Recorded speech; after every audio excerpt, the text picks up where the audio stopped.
This is the treasure hunt coin toss.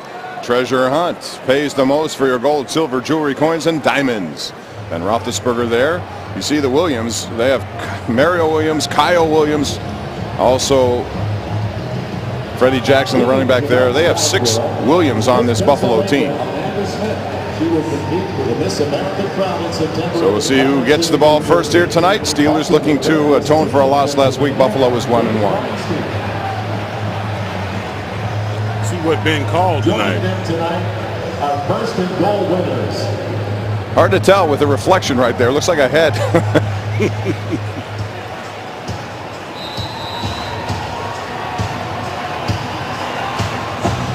So Buffalo is going to get the ball first. Pittsburgh will be kicking off. And there's Mike Tomlin. As we said last week, 634 win percentage, tied for the best start in franchise history. Overcame a 2-6 start last year, 6-2 down the stretch, and actually should have qualified for the playoffs if they had any luck whatsoever, but they didn't. As far as Buffalo, it's Doug Marrone. This is a man who is in his 2nd year up there. Syracuse head coach for 3 years. Offensive coordinator with the Saints under Sean Payton for a while. He also coached Shamarko Thomas, the Steelers safety, while at Syracuse. 2nd year, he's 6-10. And of course, there are a lot of Pittsburgh connections here. Doug Whaley, the new general manager. We wish him well in his 1st year taking over. Spent so many years in Pittsburgh. And here's the opening kickoff as Susan gets it into the end zone, and there's an opening up the middle and a pretty good return right there. 39 yards as it was, and that is C.J. Spiller. Saw them working on this a little bit of a hole in the middle. They have right and left, and they have right hash and left hash. This is the left hash return, and right there's a missed tackle. But watch William Bay come in here and try to make a play. Did you see him try to strip the ball? Right there, trying to make a play. Could have been an easy turnover right there. All right, and there you see Danny Smith, the special teams coach. E.J. Manuel hands off Freddie Jackson right off the bat. And the Steelers, middle of that defense for a short game as he gets close to the 40-yard line. They're not going to make a living running off tackle, Bob, with the flow that the Steelers have and the speed, but they could make some hay with the cutback. So look for everyone doing their job on the backside of these runs. Chris Carter got the start for Jarvis Jones, number 54. It's a big game for him. He's in his 4th season. He needs to supply the defense for that outside linebacking core. E.J. Manuel now. Drops straight back this time. Fires, and underneath it's going to be Jackson. And this time it's Ryan Shazier comes up, and he grabs him by the waist and throws him right down short of the first down. That's a good tackle by the rookie out of Ohio State, setting up a 3rd down and short. Excellent coverage by the young fella. Didn't keep drifting back in his drop. Was alert enough to keep the ball in front of him. Creates a 3rd down situation here. Big down. And you see Sammy Watkins, number 14, a guy that Dick LeBeau knows all about. 2 days up here at training camp in Latrobe. He did a pretty good amount of work against the Steelers secondary and turned some guys inside out. Big things expected from him. They paid a big price to get him and move up in the draft. Underneath. And this is going to be 1st down yardage. Look like the big tight end Chandler there who makes that reception from Manuel, and it'll move the chains as Buffalo has their first down of the night. Tackled by Ryan Shazier. Sammy Watkins on that play cleared out, was on the top side. You should have seen the burst he had clearing out on the right side, on the top side, getting the top end speed. He caught everything but a cold last week, Bob. There's no question about it. He was unbelievable at practice. Another former Steeler. Remember Frank Summers? He's in at the fullback, number 38. He gets the handoff right up the bat, dragging a couple of Steelers with him, and he gets about 7 or 8 yards before he's tackled right there by Cam Thomas in the Steeler defense. And now, ladies and gentlemen, it's time for tonight's Ford starting offense for the Bills. Manuel, Watkins, Woods. Your 2 wideouts for E.J. Manuel. Chantrell Henderson starts tonight. Doug Legursky, the former Steeler, at left guard. He's normally playing center. Eric Wood, Keith Urban, and Urbick, another former Steeler over there at the guard position. Buffalo gets another 1st down running the football. That's another good gain there, although it was Timmons and Carter stopping C.J. Spiller. And Spiller's been the talk of a lot of trade speculation, even though Doug Whaley this week at Latrobe said, I know nothing about it. It's all rumors to me, and he has no interest at this point in trading a guy who was the number 1 pick for them, 19th in 2010. Very nice. You think he was coached, Doug Wadey, to say that? Very nicely done. Play action. Manuel now escaping some pressure. Rolling to his left. He's going to tuck it away. Manuel gets out of bounds. And again, it was Shazier who was closing on him. A gain of 5 yards for the quarterback out of Florida State. And now it's time for the Ford Neighborhood Steelers starting lineups. Cameron Hayward along with Steve McClendon. We didn't see him last week. Cam Thomas, part of that 3-4 defense. World, Shazier, Timmons, and Carter tonight. Your 4 linebackers. And in the secondary, Cortez Allen, Mike Mitchell, Troy Polamalu, and Ike Taylor. We'll see how long the starters do play tonight. We expect it to be a lot longer than last week. Manuel, again, almost misses the hand up to Spiller. But again, Shazier from the back gets him, along with a couple of other guys. But a nice play by Shazier to slow him down. And I'll tell you what, number 50 looks as advertised so far. Caught inside on that particular play, Bob. You watch it on the inside, kind of steps up into the line of scrimmage on this tight side, and then the speed to get to the outside. That's a couple of times. Forced the quarterback out on the last play, and then a nice play there, creating a third and medium distance. Big down for the Steelers. Coach LeBeau wants this defense off the field. There is Manuel. 11 touchdowns, 9 interceptions in his rookie season from a year ago. Fires incomplete as the Steeler defense intended that one for Sammy Watkins, who's hurting, it looks like, grabbing his left side. Number 14, the man they traded with Cleveland, moved up from 9 to 4, gave up 2015 first-round pick and fourth-round pick. And there is a defensive penalty, and the Steelers are going to give up another first down. Here it is. Caught him by the face mask. Looked like it was illegal hands. Didn't quite hear the call, Bob, but this is a point of emphasis: impeding the progress of the receiver, getting in the way of the receiver after 5 yards. Within 5 yards, you can chuck him, so it would have been a legal chuck had he chucked him to the shoulder pads as opposed to hitting him in the face. We saw a lot of that last night in the preseason games. There were so many penalties. It did look like flag football at times. 32 combined in the Saints game. Sean Payton wasn't too happy about it. Manuel goes underneath to Freddie Jackson, and Troy Polamalu comes up and just nails him and stops him in his stride. Number 43, looking like he did last year when he didn't miss a game. Watch this. This is unbelievable. Troy with the pursuit, showing the speed. Boom. Going up high. That's the Troy of a couple of years ago right there. Very aggressive to the point of attack. Good aggressive tackle.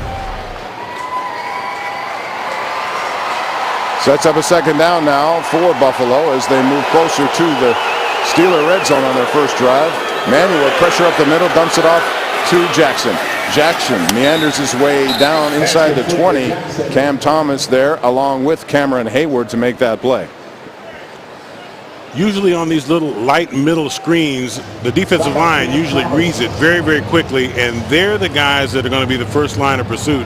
That's why you see the good tackle by the defensive front in the pursuit. Big 3rd and 1.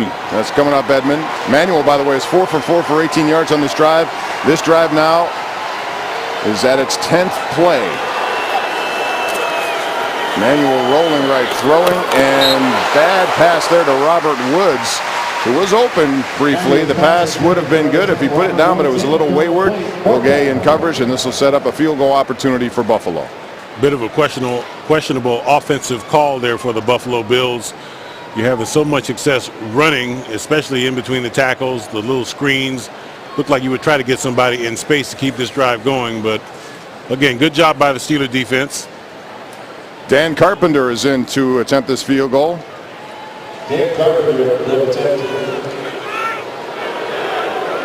be a 37-yarder. And Carpenter actually did not have this job last year until an injury to their guy they drafted, Dustin Hopkins out of Florida State. He was a 6th-round pick, but he got a groin injury. They called Carpenter. He was available. And this is a guy who was undrafted, started his career in Miami. He's now here in Buffalo, and he's accounted for the first points of this game. 3-0 Bills.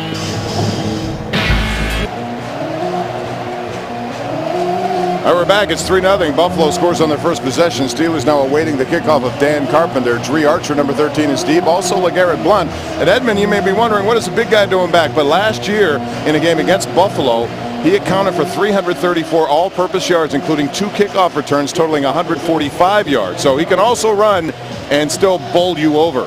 Actually, Bob, I wasn't wondering because I did know that, but great information nonetheless. All right, Carpenter's going to kick it off, and it's going to go well over Archer out of the end zone, and that's not what Steeler fans here wanted to see. I still believe it's better off to keep, I understand the safety issue, right. Edmund. Man, you take an exciting play out of the game. We'll be back with Ben Roethlisberger on offense for the first time tonight. Field, a great night for football. Everybody here really enjoying the ambiance. The Steelers trail 3-0. Buffalo scores on their first drive. It's a 37-yard field goal by Dan Carpenter, and now Pittsburgh goes to work on offense with Ben Roethlisberger under center, as this offense looking to make things happen here. And we see Dre Archer right off the bat, Edmund in the backfield. Very exciting, and Ben in the shotgun, a little open formation. It's Archer now in motion, goes wide, and he'll take it right off the bat. Wheaton providing the block, but a good play defensively right there by Corey Graham, number 20, who fought off that block and made the tackle. One of the little subtle things that we miss about blocking with Hines Ward out there, Wheaton trying to do what he needs to do, but listen to this hit. Wow, that's some big hitting there, but you got to believe Hines Ward playing there where number 11 is might create just a little bit of space, and that's all that Dre Archer needs, is just a little bit. Now Le'Veon Bell is split to the right of Roethlisberger. Ben puts it right on the money, Antonio Brown. Antonio Brown is kicking it to the house. Antonio Brown, 20, 10. Antonio Brown just went downtown, 76 yards, and boom, goes the dynamite. Antonio Brown, just explosive. We talked about him in the pregame show. Unbelievable talent, Bob. Just watch him.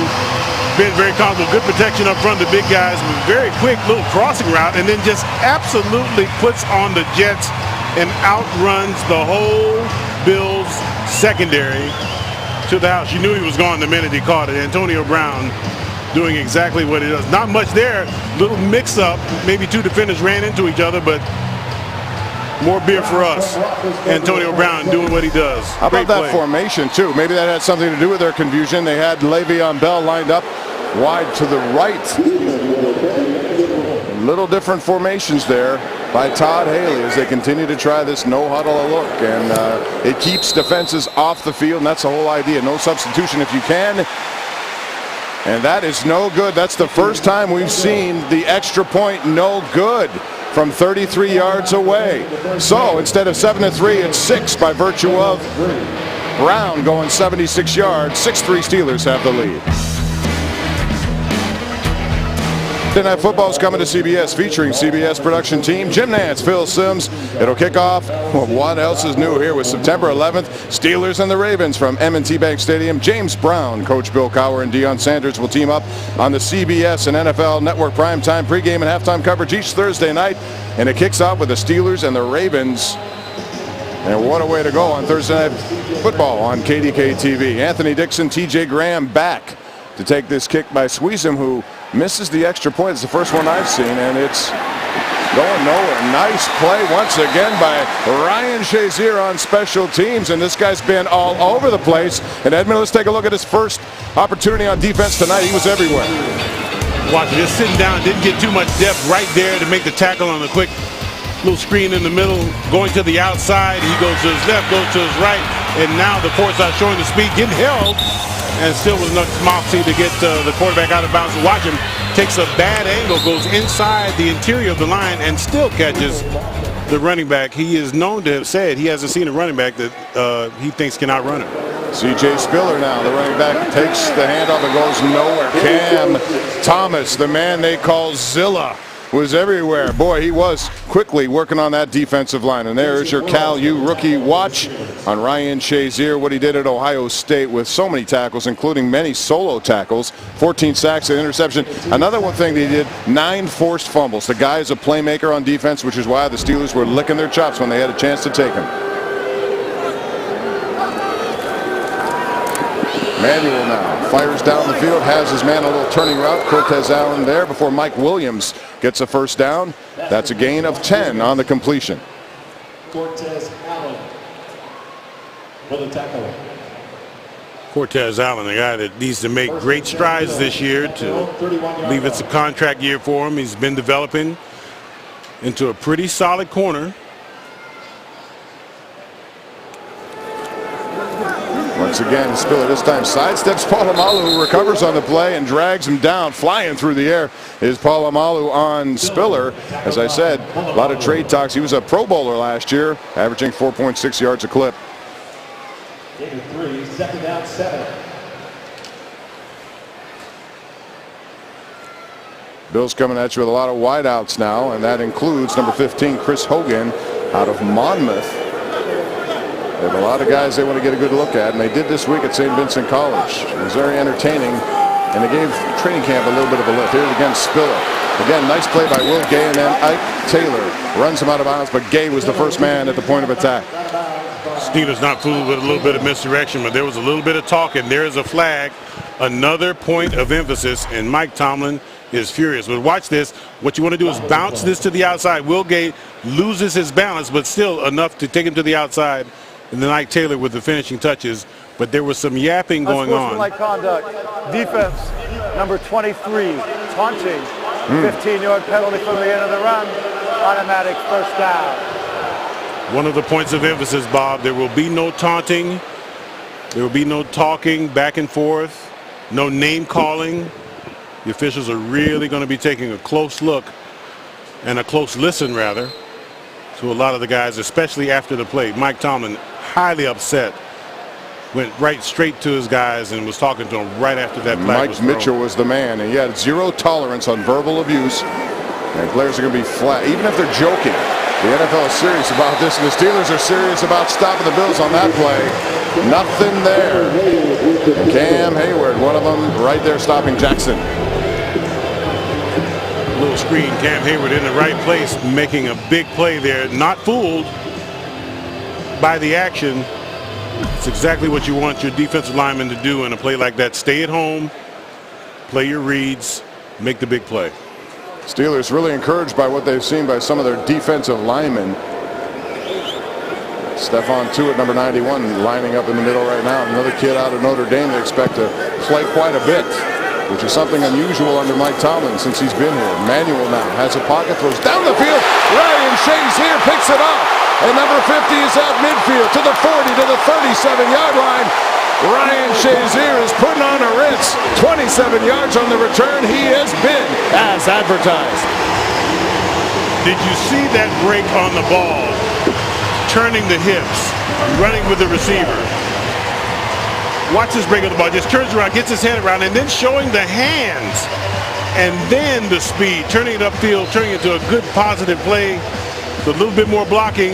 Shazier might have taken it to the house. What a play by 50. We'll be right back.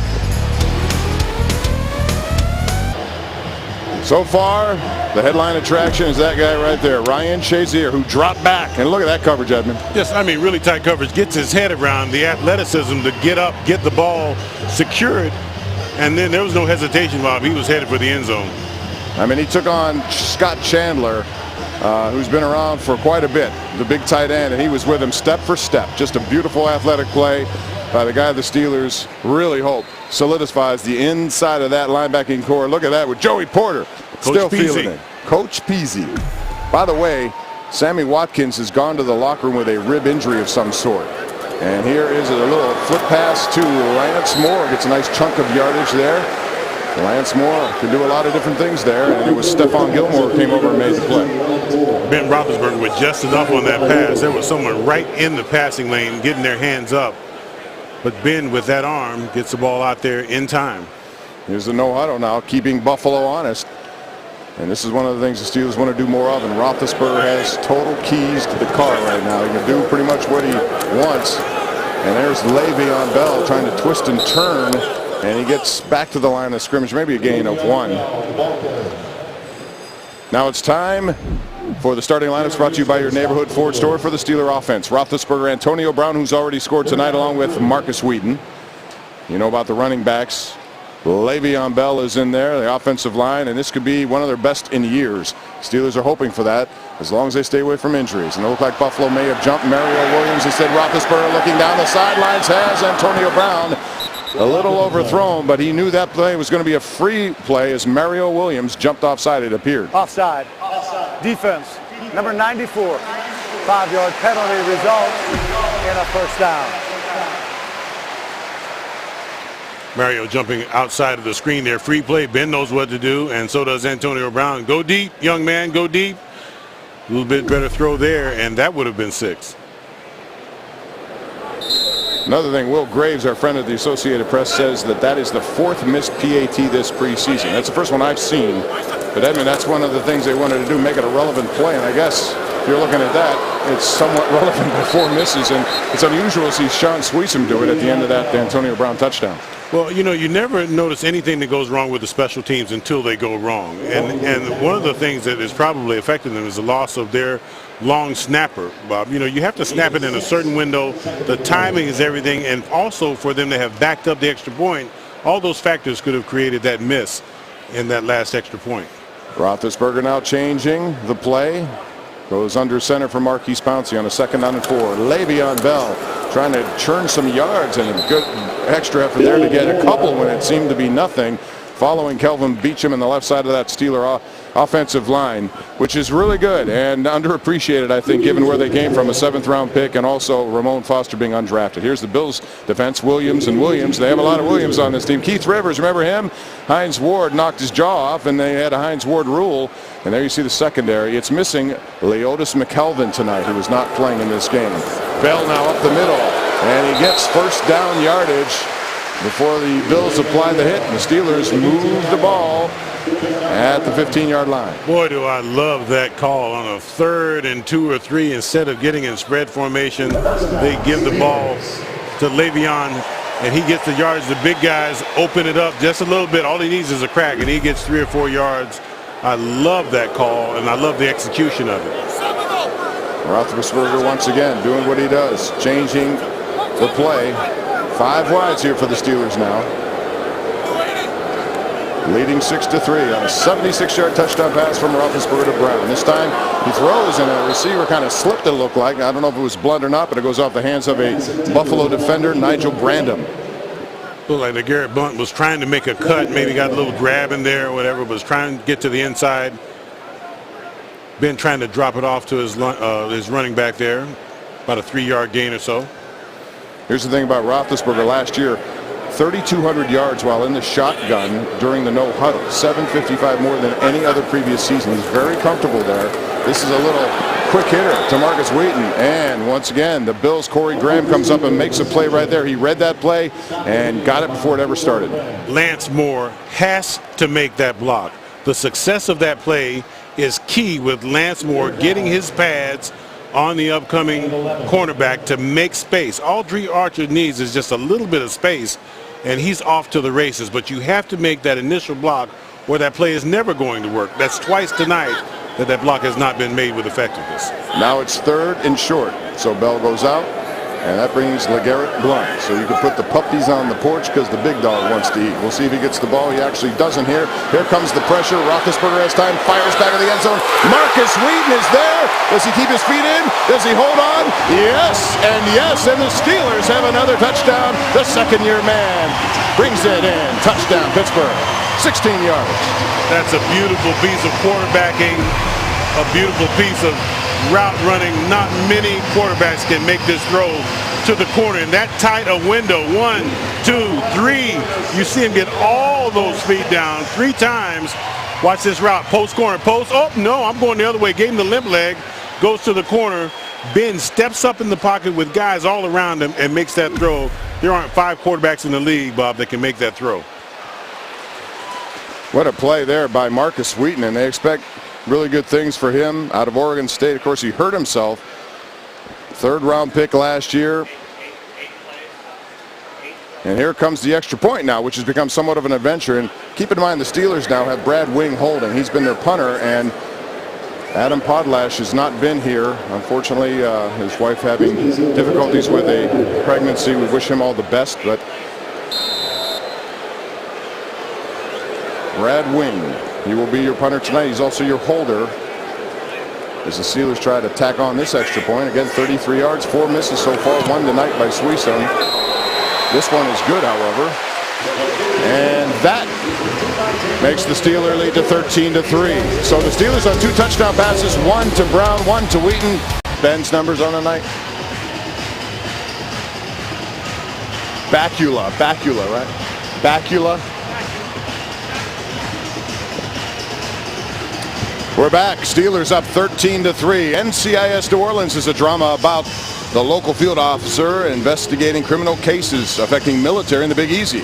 Leading the team is Special Agent Scott Bacula, a.k.a. King, a native of NOLA, driven by his need to do what is right. NCIS New Orleans premieres Tuesday, September 23rd at 9 o'clock. Ben Roethlisberger 5 for 6 so far, Edmund, 95 yards and 2 touchdowns. Finding his stride, Bob. I don't need to see a whole lot more of him tonight, I can tell you that. All right, the kickoff is coming up. And this is T.J. Graham, who brings out across the 20 to about the 26-yard line. And that's where Buffalo starts this drive, 1st and 10. Coach Danny Smith of the special teams really would like to stop that about 5 yards short of that. Not bad coverage. There's the drive, 8 plays, 37 yards. This is after the Ryan Shazier interception. In case you missed it so far, he has been the star of the night defensively in his first opportunity to play in front of the Pittsburgh fans. In fact, first opportunity in the NFL as he missed last week. Manuel back to pass, looking for his intended receiver, Robert Woods, well covered by Ike Taylor, and it goes incomplete. 2nd down and 10. E.J. Manuel still trying to find his stride in this offense. A great talent. Boy, is he big. I stood next to him in practice the other day, and he is a monster. Big guys, very capable of dealing with that Buffalo weather that they can get sometimes up there and still be able to handle the football like he needs to. 3rd quarterback ever taken in the 1st round by the Bills after Kelly and Lossman. Once again, the Steeler defense quickly closing in on Robert Woods. Moats, another guy that actually came from Buffalo, was the last guy to put a big hit on the Hall of Fame quarterback for Green Bay, number 4. Ended his career, in fact. How about that? He left the game, Brett Favre did, after that. Sure, you remember did. that hit? He hit him sort of on the backside when he was with Minnesota, right? Shoulder injury, yeah. Yeah, and he did not play the next. I think it was his streak 297, whatever it was in a row. It ended because of Arthur Moats. Once again, Manuel now flaring it out. He has Chandler. Shazier trying to get him before he gets to the sticks, and he doesn't. The big tight end gets there. Shazier closed quickly, but Chandler has the reception and 1st down yardage. Moats coming on that little bit of a blitz from the right side. Flag in the secondary here, too, way down the field. Holding defense, number 28. The penalty is declined, and the result of the play is a 1st down. Well, that's the thing we've been talking about, Edmund. They're going to really enforce that rule this year. The number was 23. Yeah, we're going to see more of that than we care to, Bob. But that's I think the NFL has pretty much had it with defensive backs pulling and yanking and getting in the way of receivers, and as if there's not enough rules that are in place to make sure that the offense scores points. This is just one more that's going to have some enforcement, and the guys just going to have to understand it and play with it, and they're quite capable of doing that. 3 wides now for the Buffalo Bills. Handoff, faking it, and handoff there to Jackson. Manuel keeps it, dumps it down behind his intended receiver there. That's Chris Hogan on the run. The pressure caused him to be off the mark, and Manuel has an incompletion. Jason Worlds fooled just a little, but got enough speed to make sure that E.J. Manuel was not going to get to the corner. Manuel with a better throw actually does have a 1st down. That Freddie Jackson, number 22, boy, what a career he's had out of Coe College. Was an MVP of the United Indoor Football League way back. He almost had 2,000-yard rushing and 53 touchdowns. And then the Bills said, we like that. They signed him, and he's been there ever since. And he has the ball now on the reception, and he gets 1st down yardage. Polamalu was there to hit him, as well as Timmons. But Freddie Jackson moves the chains. He just signed Fred Jackson to another contract. This guy is a real talent. One of the reasons why C.J. Spiller's name keeps coming up in trade talks. However, it would really be nice to keep the both of them. As you well know, you just can't go into a 16-game regular season with just one premier back. You got to have two guys vis-a-vis LeGarrette Blount coming to the Pittsburgh Steelers that add to that heavy running package. They bring in Frank Summers, the big fullback, handed to Spiller. He follows Summers. He has pretty good chunky yardage there before it closes quickly. That's a gain of about 5 yards.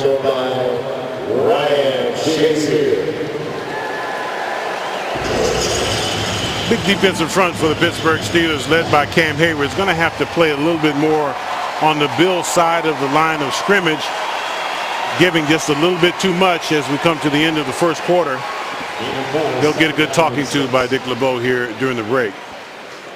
And what a good first quarter it was if you're a Steeler fan, for sure. This is the end of the first quarter. Buffalo scored first, but the Steelers came right back with touchdowns to Antonio Brown from 76, and then this one to Marcus Wheaton. That's your difference, 13-3, black and gold after one. With Edmund Nelson in the booth, I'm Bob Pompiani, Jeff Frizzell on the field.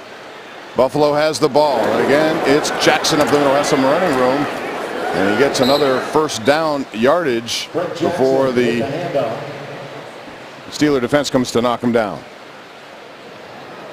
Way too much penetration by Steve McClendon there. He has to hold his point of attack. Got a lot of penetration, but it doesn't matter when you open up a vertical seam in the line of scrimmage and you get a big run like that. You have to hold your point of attack and narrow that running back's options as to where he can run. This time play action. Manuel under pressure now, rolling away from McClendon. Throws it incomplete. Nice pressure. That's where it starts. It makes the secondary a lot better, Edmund, doesn't it, when you do that? Oh, yeah, you put pressure on the quarterback. That's what Dick LeBeau's defense is predicated on. McClendon then getting good penetration, and Jason Worlds, if he continues coming, probably has a sack there. Second down and 10. If you watch it right here on the left side, on the top side there, look at the pressure right over here. Runs into it, and then he stops, checks down, and he just misses a sack. Jason World, good pressure from the inside, forcing it to the outside. Second down and 10 for Manuel now. Another play up the middle. Worlds hurdles his man, and he's going to get it out. It looked like a sack, but he threw the ball away. There was nobody there. Tomlin doesn't like that call. Could have called in the grass. There it is. He threw it away. What a play by Worlds there, Edmund. Very just jumped athletic. over his guy. Very athletic. Remember, Jason Worlds is in a contract year for all intents and purposes. Intentional grounding. Offense number 3. The ball did not get back to the line of scrimmage. It is a spot of the foul. Loss of down. Third down. Coach Tomlin all over that, but look at that athletic move, keeping his feet. If you're going to play football, you have to keep your feet, and then that ball never reaches the line of scrimmage. Thus, that's a very easy call for the referee. Intentional grounding, just as good as a sack, although I believe Jason Worlds would want to have that one count. Yeah, especially if it were regular season. Not so much now. That's a loss of 17 yards. So that's not good if you're Buffalo, looking at plus a loss of down. Long distance now, 27 yards to convert. Manuel fires, has Chandler, and he gets away from Shazier, who slips. Mike Mitchell now gets him, and he'll get him short of the first down, but Shazier lost his footing there. Chandler turned it up. They got 24 of the 27. Something really odd on that. Stephon Tuitt runs 30 yards to make that tackle downfield. Watch this. The reception downfield. Look at this guy right here. Look at the big fella run. Look at the big fella from Notre Dame run down the field. That's the way you make the team. Get down there and make a play. And he can run, Bob. He's been running to the ball very nicely all camp long. Very active player. Doesn't necessarily know where to go all the time, but that's the kind of talent that he has. Yeah, and you're spot on with that analysis. He just never stopped. That's one thing they've been talking about. All these young guys up at camp, don't stop. We saw it last week on the touchdown by the Steelers defense. Dan Carpenter, this is 53 yards away. He's got a powerful leg. His career high is 60, and he makes that one with ease. So Dan Carpenter gets Buffalo to within one touchdown. That goes into the open end, too. Although it's not wintertime, still an impressive kick for Doug Marrone, whose team trails by 7.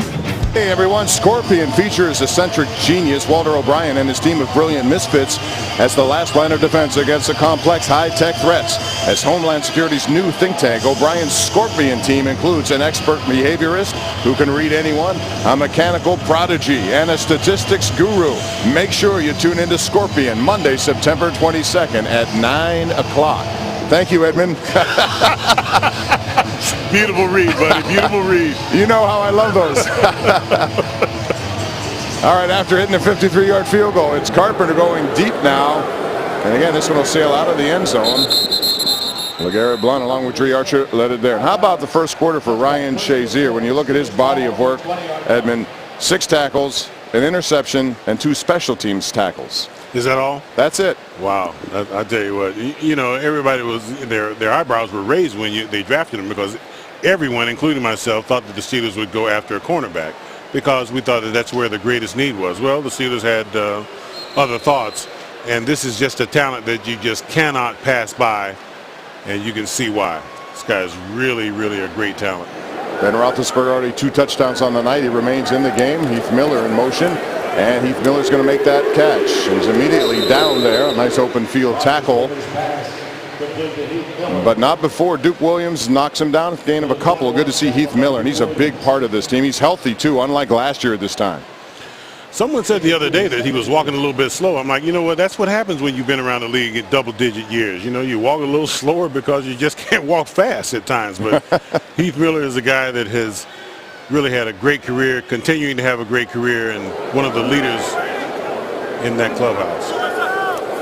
Roethlisberger shotgun. Fires. Good coverage over there. Wheaton was covered well by Corey Graham. It falls incomplete. It'll set up a 3rd down. Marcus Wheaton didn't quite complete his route there, and he needed to protect the ball a little bit. Could have come down with that ball. Needed to come out of his break a little bit faster. Ben was looking for him a little earlier. 3rd and long now for the Steelers.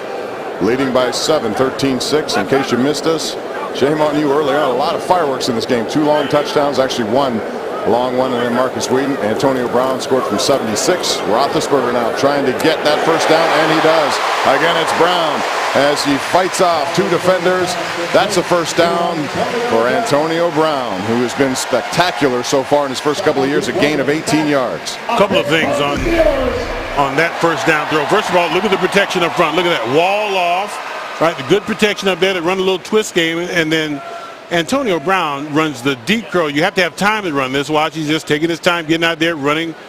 Very good. Just sits down in the middle of the zone, finds a spot, and then Ben, sitting back there with that kind of protection, can and will find Antonio Brown.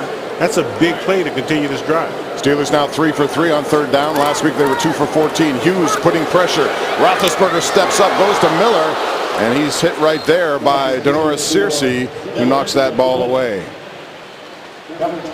Mark that down, folks. You never see Heath Miller drop the ball when it hits his hands like that. So chalk that one up. Yes, it's preseason, but you hardly ever see that happen. As I told you earlier, Sammy Watkins in the locker room. He does have a rib injury. He will not be back. He has been outstanding for them. And as I said, they traded a lot to get him. A bold move by Doug Whaley, looking to make things happen this year in Buffalo. Here's LeGarrette Blount, stiff-arming one would-be defender and tries to get up. Can't get much more, but number 27, how about that helmet of his? Can't even see his eyes, it looks like at times in there. He's got that tinted eye shield there, but watch this. I believe that Marquise Pouncey kind of gets in his way. Watch Pouncey right here. He's trying to come by his stiff arm. There he is in the way. If he doesn't get there, he gets like a couple of yards right there. Marquise should have just turned it up and kind of led the way, but you just don't have a feel for where the run back's going to go when the play is broken down like that. Another 3rd down for the Steelers. Roethlisberger comfortable in this shotgun. Hughes applies again. More pressure goes to Heath Miller, and he's short of the 1st down. Ridden down there by the Buffalo defense. Brandon Spikes at linebacker. And it will be 4th down and short. Keep an eye on Ben Roethlisberger. He's waving him back, going forward on 4th down. Ben Roethlisberger is making this call, folks. He just waved him back. He wanted that 1st down. He banged his hand on that. He has a call for this. They've talked about this. You can also try to draw him offside too, or punt the ball. He's been known to do that once in a while.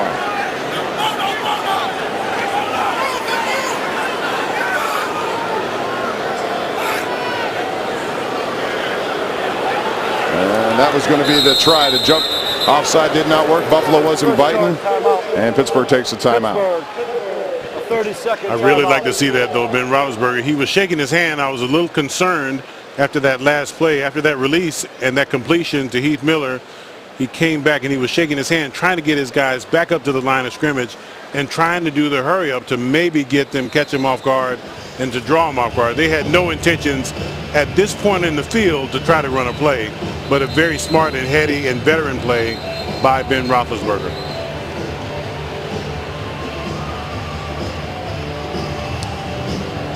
All right, as we wait for this punt, time to check out the PNC scoreboard, and the Pirates are off to a good start tonight. Starling Marte making things happen as they lead the Nationals 3-0 in the fourth inning. Coming off a tough loss last night where Charlie Morton gave up 5. They battled back and lost 5-4, leaving the tying one at third. But they're winning tonight, and the Cardinals also winning against the Padres. All right, this is Brad Wing, the Australian rules punter, and he lifts a high one. And this is going to bounce inside the 20 and take a nice Steeler bounce as it gets close to the sideline. And last week, Brad Wing had a Jekyll Hyde kind of game. First half 23, 27, 21. Second half 52, 46, and 42. We'll be right back to Heinz Field. Steelers up 7. We're back. Steelers up by 7, 13-6. Second quarter action from Heinz Field, and this HD broadcast is brought to you by Xfinity. Doug Legursky on that offensive line, number 59 from the Buffalo Bills. Of course, spent many years here. There he is, Edmund. Won a Super Bowl. Yeah, actually was had to play a lot in that game. You know, he's listed as a backup center, but again, he's playing guard, and that's exactly what he used to do with the Pittsburgh Steelers. Could play any one of those front three, center, left guard, or right guard, and he is the first backup, it looks like, to come into the game for him. Small gain right there for Freddie Jackson. Troy Polamalu, who's been very active tonight, comes up and makes a tackle there. And boy, Troy looked so good last year. Played all 16 games. They brought him back, kind of reworked that deal to extend it to guarantee he'll retire as a Pittsburgh Steeler. And he's playing like he did. Beware the hair. You know, we were really concerned about him, Bob. As you can recall, a couple of years before, last year was the first healthy season that Troy had in the last 3 seasons. And it was very nice to see him there late in the season playing as well as he was. Cam Hayward almost got a sack there. Instead, Manuel completes it to Ryder Woods, who gets away from Polamalu. And he gets out of bounds before he's hit hard over there by Egg Taylor. That's a gain of 30. Woods make that reception. It looked like Cam Hayward was going to get to Manuel. There also was a flag, and I believe it was on Troy, impeding the progress of a receiver coming across the field. Pass, illegal contact. Defense, number 43. Penalty is declined. Is out of the play. First down. Very interesting. I was watching Troy on that while we were talking about him. If we have it here, it's coming across the middle. Just before you see this reception, there was a little bit of a bump between Troy and the receiver, as the receiver just runs right through a tackle there. He's got to wrap up right there. But E.J. Manuel standing in strong with pressure and contact, making a very good play there. Freddie Jackson gets away from Jason Whirls, but then the Steelers wrap him up. Shazier and Mike Mitchell there. Wow, you know, Mike Mitchell is feisty, man. He's feisty and nasty. He gets in there and finishes his tackles. Look at that move right there. Oh, my goodness. Gave him the leg and took it away. And Mike Mitchell finishing off with a little exuberance. Freddie Jackson doesn't look like a 33-year-old the way he showed that nimble feet right there, but he's going strong. This is a handoff, and not much there. Short gainer. A couple of missed tackles there. It looked like Cam Thomas came down the line to make a tackle, maybe for a loss, and missed a tackle there. That's one of the things that the Steelers have done very well in the past and need to continue to do, especially with a lot of young guys in the lineup. Wrap up, form tackle, drive your legs, secure the guy on the ground, and make sure that he's down. There's some of this hitting and going around trying to bounce off of guys. That's not going to work. Third down 4. Boobie Dixon was the ball carrier the last time. We have a penalty flag flying. False start. Offense number 66. 5-yard penalty. Still third down. That's their 7th-round pick this year, Chantrell Henderson, who's playing for the injured Cordy Glenn. You notice how offensive linemen try to disappear when they do that? Watch the left side of your screen right here. You see him right there? See, and then he tries to stand still like, okay, nobody saw me, nobody saw me. Oh, they saw me. And this year especially, I mean, you can't make any move over there. That's right. They're clamping down on that as well. No quick moves, no pointing, no quick pointing. Manuel now. looking over the field, throws down the field and has his man Robert Woods, who was in coverage there with Cortez Allen. That is a catch. It's a gain of 16 yards for the second-round pick out of USC last season. Will gain Cortez Allen talking after that reception. That's a little bit too much time back there. But again, this is the deep out. Cortez is not in bad shape, but you just cannot allow that to happen, especially in a long down and distance situation. You have to have the coverage on there. And as you can see, second charge timeout, Pittsburgh. Will Gay and Cortez were having a little conversation about that. Yeah, a little confusion on the Steeler defense after they gave up that third down conversion. We'll be back to Heinz Field. Steelers up 7, second quarter. We are back. Bob Pompiani, Edmund Nelson, Jeff Frizzello, 13-6 your score. Steelers up 7. And another program reminder, Stalker stars Maggie Q and Dylan McDermott in a psychological thriller about detectives who investigate stalking incidents, including voyeurism, cyber harassment, and romantic fixation for the Threat Assessment Unit of the LAPD. Stalker premieres Wednesday, October the 1st at 10 o'clock. Manuel, see, pretty good night, 12 of 18, 113 yards, although the one interception, Ryan Shazier sets up a touchdown by the Steelers. And now he goes over the middle to Chandler. Shazier and Timmons there to greet him.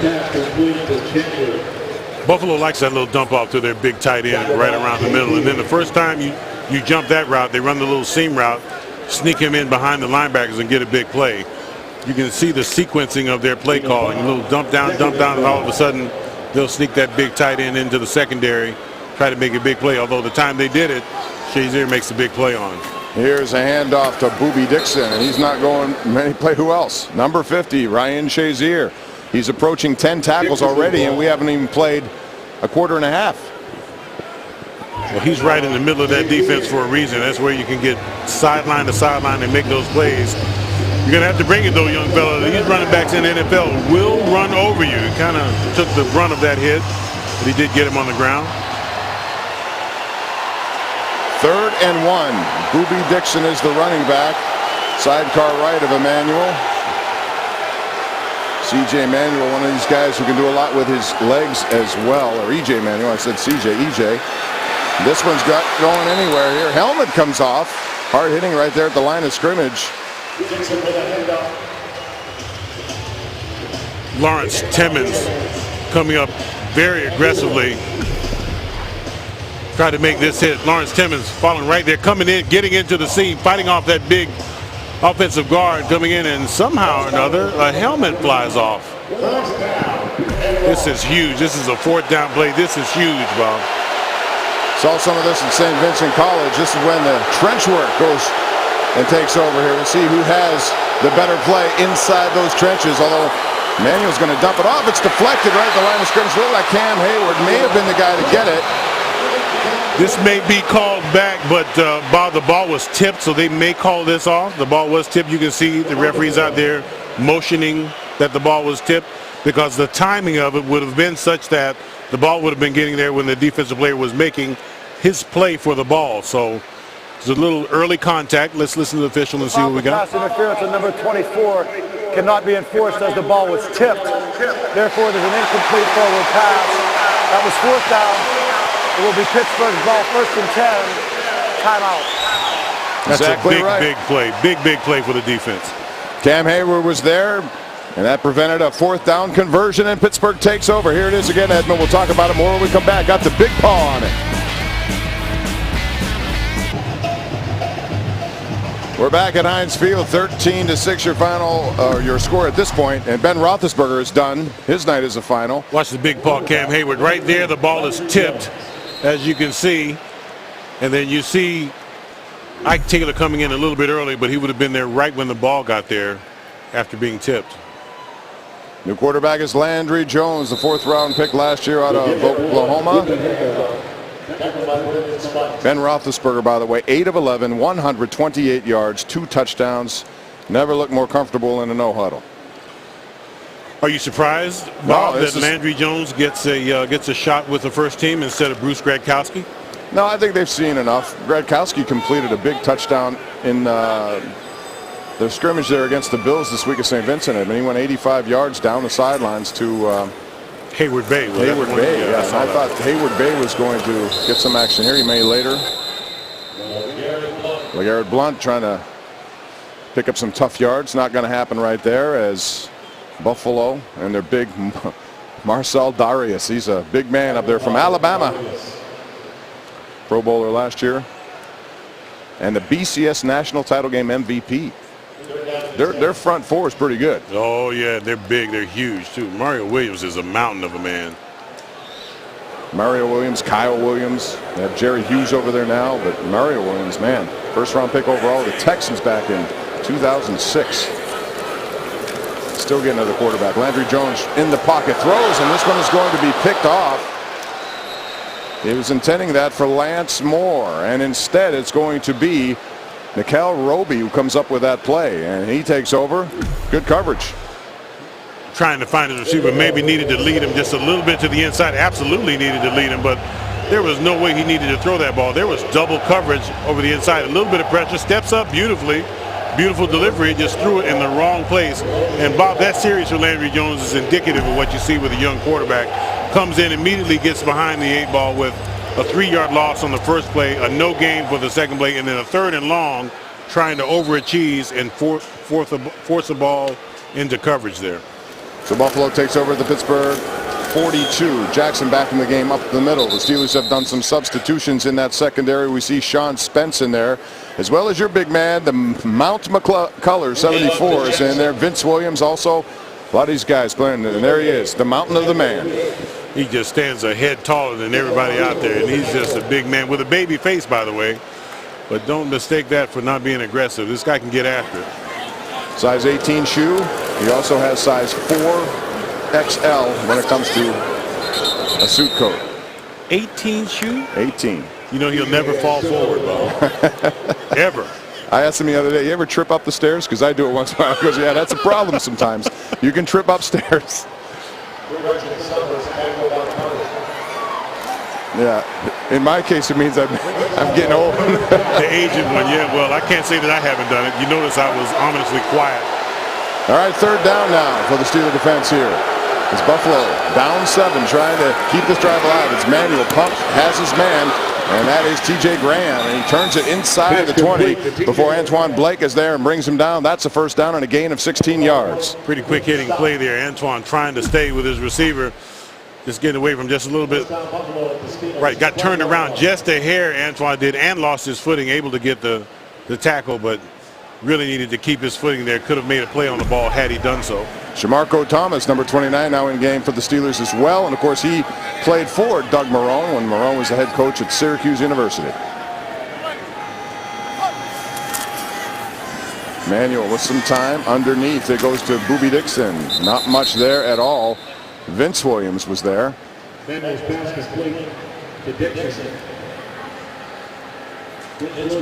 Young guys getting their opportunity. McCullers getting his opportunity. He needs to work on his pad level, but really without any technique at all. Is just a bull of a man, able to move offensive linemen back towards the quarterback. But if he ever learns how to keep some extension with his arms, Bob, is really going to be a threat on the inside. Yes, he is. Occupies a lot of space. We have come to the 2-minute warning, and the Steelers taking it to the Bills in the first quarter. Lead 13-6 here at 2-minute warning. We're back at Heinz Field. It's that time of the year. Football in the air, and the Steelers have a 13-6 lead here. 2 Ben Roethlisberger touchdown passes, 1 to Antonio Brown, 1 to Marcus Wheaton. Brown covered 76 yards, I believe, or was it 73? It's a big one anyway, and then it was Wheaton with 16 yards. They missed 1 extra point, Edmund. That's the first time we've seen the Steelers do that, 4th in the preseason by all teams. And now Buffalo with a 2nd down. Keep in mind the Bills' first team offense is yet to score in this preseason. They'd like to change that. A pass behind Hogan, the intended receiver right there, goes incomplete. 3rd down coming up. And there was some confusion there. E.J. Manuel is not knowing where his receiver was going to be, or vice versa, the receiver not knowing where E.J. Manuel wanted to throw it, but both were a little confused there, and that's why E.J. is still in this game. He has to get as many reps as he can to try to make sure that he is the uncontested leader on this Buffalo Bills offense. In case you miss it, Sammy Watkins early in this game left with a rib injury. 3rd and 5. Manuel over the middle to Jackson. Jackson gets rid of 1 tackle by Vince Williams, but Sean Spence wraps him up, but not before he gets inside the 10. It's 1st and goal for Buffalo. Vince Williams had the opportunity to make that tackle for short of the first down marker, showing some disgust at himself. Vince suffering, I guess, coming back from the effects of a concussion that he had earlier. Didn't get a whole lot of work early on in the week. 3 wides here now for Manuel. He goes in the flat once again. That is Jackson, but Shamarko Thomas says thank you very much and wraps him up quickly. Shamarko Thomas coming up from the strong safety position. This is really good play right here. Watch him make the read and then explode. No time to make any moves there. Shamarko all over it. Had that one read, diagnosed. Makes a big play. All right, we have a timeout now, so let's check out the PNC scoreboard, brought to you by PNC Bank for the Achiever in You. And the Pirates continue to lead the Nationals 3-0. That one in the 6th inning. RBIs by Marte and Sanchez. So the Bucks need to end this road losing streak, which had reached 3 in a row. The Padres have come back with 3 runs to tie the Cardinals 4-4. Mets and Cubs playing kind of an irrelevant game in the 6th inning tonight. 2nd down and goal for Buffalo now. Handoff goes to Jackson. Jackson cuts inside but runs into a whole bunch. The Steeler black and gold right there, and it'll set up a 3rd down and goal now for the Bills. Good tough 3 or 4 yards there, though. Just a little bit too much give in that Steeler defensive front. Probably expecting a play action pass of some sort, but these are tough yards. There was some chippiness at practice between these two when they got in these types of situations too. And the Bills just look like they are not in any hurry to try to do anything here. Doug Marrone has been frustrated with his first-team offense at times this preseason. Certainly doesn't help when your #1 guy goes down early in this game as well.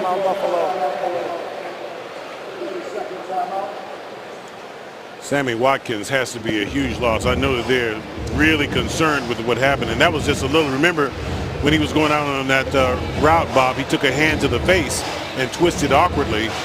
Looked like he may have twisted something there. Let's hope the young man is okay, but he seems to really be a force. I was watching practice the other day, and I'm going to tell you what, the ball had to be thrown to him about 15, 18 times, and I bet you he caught 16, 14, 16 of them. He doesn't miss, you're right. No. And last year in the Orange Bowl, he was the MVP, but how about that line he had? 16 catches for 227 in the Orange Bowl game to be the MVP. And yeah, that was ridiculous. he played with Martavis Bryant, and Martavis decided to come out early. I think he can be really, really good for the Steelers in time. We'll see him in the 2nd half. So now it's 3rd down and goal after the timeout. Buffalo talked it over. It's going to be into the end zone, and a catch is made, but out of bounds. Good coverage over there by William Gay on Robert Woods. The Steely veteran out there on an island all by himself with Robert Woods. Great technique, actually gets his head around to find the football. Watch, this is one-on-one. This is tough. This is mano-a-mano. Now, that is a little, that's a little hand fighting, but also the offensive person has got his hands on him as well. Will Gay does a very nice job by not drawing a penalty there. Dick LeBeau encouraging this defense here now. 4th down, Buffalo wants points. They don't just want 3. They've had enough of that. They want to see if they can get into the end zone. I have a funny feeling they might go to that same play. You see Craig Urbick, part of that offensive line, former Steeler, a lot of them on this team. Manuel zings it in the end zone. It's Chandler broken up by Robert Golden, who says, not on my watch, and the Steelers are going to take over on downs. You think Dick LeBeau isn't into that? Watch, look at that face. The guy's been around the league for 100 years. Look at him get excited about that play right there. Golden in the right place, sticks the hand in there, and that's a big-bodied receiver. That's a tight end. Look at Dick LeBeau. You have to that's love what keeps him young. Absolutely. Absolutely. I was talking to Dick LeBeau during practice this week, and he said something to the effect that, well, I don't know how long I'll be around here, but I've been around here about 150 years so far, so another couple really doesn't make any difference. I said, Coach, you've earned the right to do exactly what you want to do. Really has. Hall of Famer. What a playing career with the Detroit Lions. Yeah, so many interceptions. That's underestimated in my view, I think. Landry Jones is going to take a knee here to end the 1st half.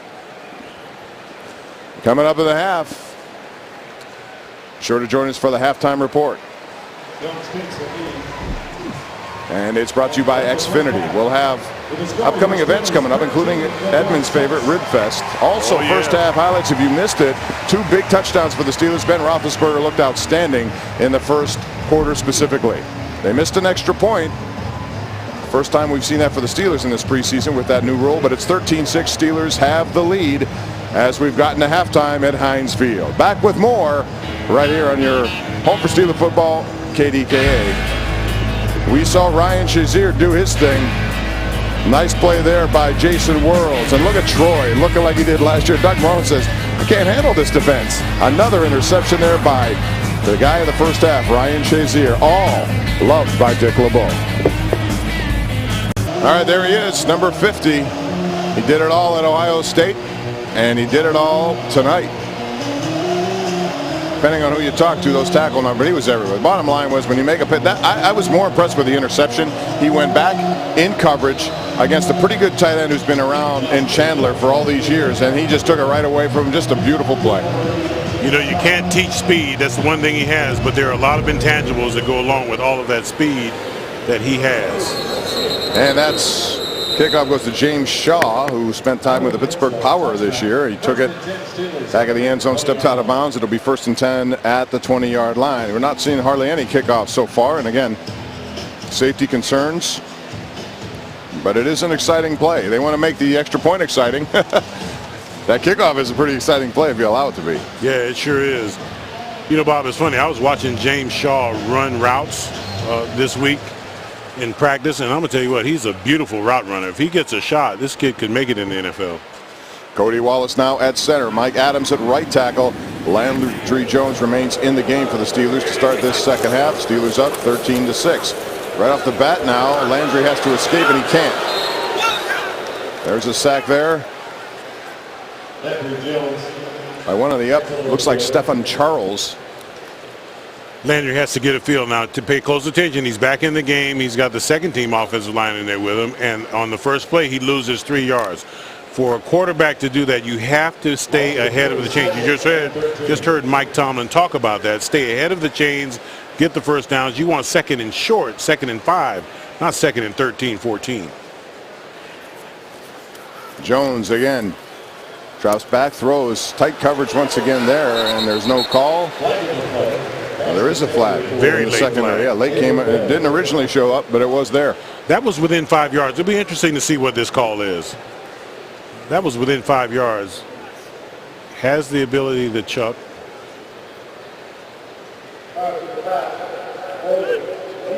23. 5-yard penalty. Automatic. First down. What a big break that is. Yeah, it negates that entire sack, and all of a sudden now you move it close. Good to see Darius Hayward-Bay. We saw a shot of him, number 85. He's the guy who scored at St. Vincent College on an 85-yard connection against the Bills from Bruce Gradkowski, and the former #1 pick of the Raiders. You know, Edmund, all about that speed he possesses. Can he hang on for an opportunity here? It's Dree Archer up the middle. Tough yards between the tackles. Very hard for a defensive lineman and a linebacker to even see a guy of Dree Archer's size running in between the tackles there. If he gets a little bit of space, he can be by you before you even know he was out there. Rob Blanchflower, number 87, now into the game. Hayward-Bay, top of your screen. And David Paulson, another tight end, now split to the right, number 81.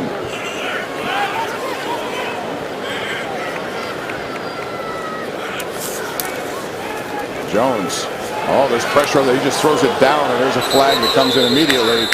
Boy, that offensive line got mauled over by the Buffalo Bills defensive line on that play. There were all kinds of breakdowns in there. The quarterback either turned the wrong way or the running back went the wrong way. Tried to fake a handoff. The protection broke down, and Todd Haley has a look of angst on his face. Offense, number 72. 10-yard penalty. Replay second down. Cody Wallace, your center on that one. They were coming, Buffalo. As I said, their strength of this team really is their defensive front seven, specifically their front four, and they have some pretty good depth up there as well.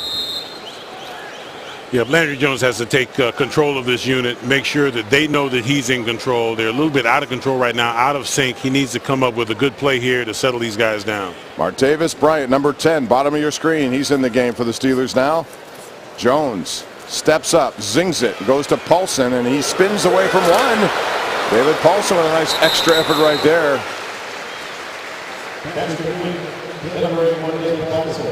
Very nice play for Paulson, breaking out of a little bit of a tackle that was originally only going to be a very short game. Watch this coming right into your living room. Paulson makes the catch, makes one miss, two miss, and then is able to get 4 or 5 extra yards. Very nice play. 3rd and 4 now. He delivers, and again, it's behind Paulson. That goes as an incompletion. No flags on the play, and the Steelers are going to have to punt the football away. You see what I mean there, Bob? Just no fire, no continuity. He gets in there, and then all of a sudden, it's like all of the air is let out of a balloon. Just really not a whole lot of command of the guys that he has out there, when in fact he should be really trying to spur those guys up and say, look, hey, let's go. Just because I'm in here, let's not change a thing. Let's do what we need to do. Brad Wing with the kick.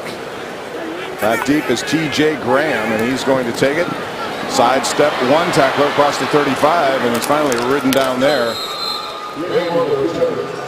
That's a punt of 42, a return of 8 for T.J. Graham. We'll take a break. Steelers lead 13-6 third quarter. Buffalo with the ball. Welcome back, everyone. Bob Pompiani, Edmund Nelson, Jeff Frizella with you. NFL Thursday Night Football is coming to CBS and KDKA, featuring CBS production team and Jim Nantz, Phil Simms on the call. It debuts September the 11th. Steelers, Ravens from M&T Bank Stadium. Catch each and every Thursday right here on KDKA. And there's a nice little jump over a would-be tackler there for the Bills. Boobie Dixon gets the yardage. Boobie's no joke. He's made a couple of good runs here, but you can't close your eyes on him because he elevated, went right over the top of that tackle and gained a nice 9 yards. Thad Lewis at quarterback now for the Bills. Very athletic guy, very fast too. Yeah, the Bills traded for him in 2013 from the Rams after he was undrafted. Straight ahead running and some hard hitting down there. Picking up the first down is Boobie Dixon. By the way, it was nice to see Colonel Jack Skelly from the U.S. Army here moments ago, Edmund, and what a great job the people of our armed forces do, and the Steelers pay tribute to him. He's been a season ticket holder for many, many years, and he's back. It's great to see all the military come back and enjoy Steeler football. And we are so thankful for the job that they do. Oh, the big fella McCullers missed Boobie Dixon. You know what? He was so big, he kind of grasped the air there, and Dixon went down, saw him coming. John Mitchell is down there pulling whatever is left of his hair out. The big fella got a chance to get his name in the paper and misses the tackle. Watch the big fella come in there. Nobody, unblocked. You can't miss a tackle if you're unblocked. Nobody puts a hand on him. Oh, he's sick about that. All right, Lewis goes in the flat now. There's a hard hit by Golden, and he just keeps on going. One nice play, and there's a fumble. Looks like the Steelers do have it. Question is, Bill's saying he's down. We'll see what they say. Looks like the officials are saying Steeler ball, and it is. Field is a fumble recovered by Pittsburgh. Robert Golden. Yes, that was Evan Rodriguez, a fullback. He got a surprising pass reception there. Golden made the hit. And then the fumble, and the Steelers are in business. We'll take a look at it when we come back. Steelers have the lead and have the ball at Heinz Field. We're back. All plays under review, and this one is as well. Evan Rodriguez had the reception, got hit by Robert Golden. He shed that one. Then it looked like he stepped out of bounds before the fumble, although you can't review that, can you, Edmund? Yeah, they're going to review the fumble, but right here, watch his foot right there. Is that foot out of bounds or not? Hard to tell, but this ball is out. That's a fumble. See the ball on the ground right there? That ball popped out immediately after Shamarko hit him. Shamarko is a big hitter, but let's watch the foot again. Right there. Could you see whether it was out or not? But I don't think that's part of the call. But that's not going to be. You're absolutely right, Bob. And then here's Shamarko coming right here. Boom. That ball is out before anything touches the ground. That's fumble lost ball. Still under the hood looking at it.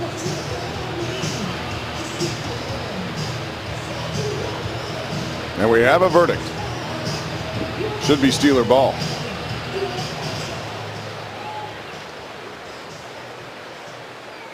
After review, the ruling on the field stands. Fumble recovered by Pittsburgh. First down. That's a big play for the Steeler defense. Buffalo was getting into him a little bit, but right, this guy just run over Robert Golden, comes in, and then Shamarko comes in and just lowers the boom on the ball's laying there on the ground. And look at the hustle by Golden after being run over, comes back and gets the fumble recovery. That's how you make a football team. That's how you make big plays. Landry Jones back on the field with the Steeler offense, leading by 7. Inside handoff goes to Dree Archer, and he's immediately wrapped up once again by Stephon Charles. And as I said, this is a guy who the Steelers once had interest in. I remember reading he's from the Edmonton Eskimos of the CFL. That was Landon Cohen, big number 76, getting off on the ball. It looked like he anticipated the snap count that was in the backfield before the ball was hardly snapped. And somebody's got to block him. Landon Cohen's been around for a while, too. This is his 6th season, bounced around a little bit. Was a draft pick with the Lions way back when. Second down. Pressure is coming. They throw it, and it's right on the money to Dree Archer. Dree Archer at the 40, the 50, into Buffalo territory, turning on the Jets, and he is run down barely at the end there by Shaquan Harley. That was a tackle-saving touchdown, a gain of 39 for the elusive Dree Archer. Wonderful call by Todd Haley. Curb, all of that, getting off the ball and stuff, and now you get it to Dree Archer, and look at the speed. This guy looks like he shot out of a cannon every time he gets the football. And there, he wasn't trying to fool anybody. He was just trying to get what he could get. Let those guys go. A little bitty screen, little bubble screen there on the inside coming across, and then he just turns on the Jets coming down the sidelines. That's what you want to see out of Dree Archer. Very nice play there.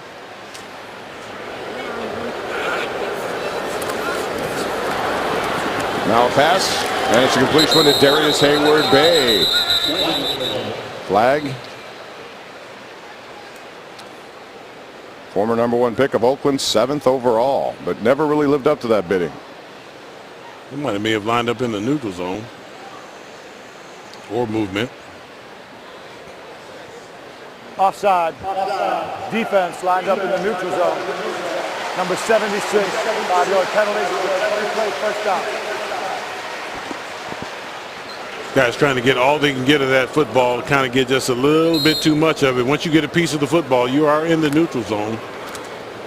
Now it makes it a nice, easy 1st and 5 for the Steelers. Landry Jones has a good opportunity here to get his guys in the end zone.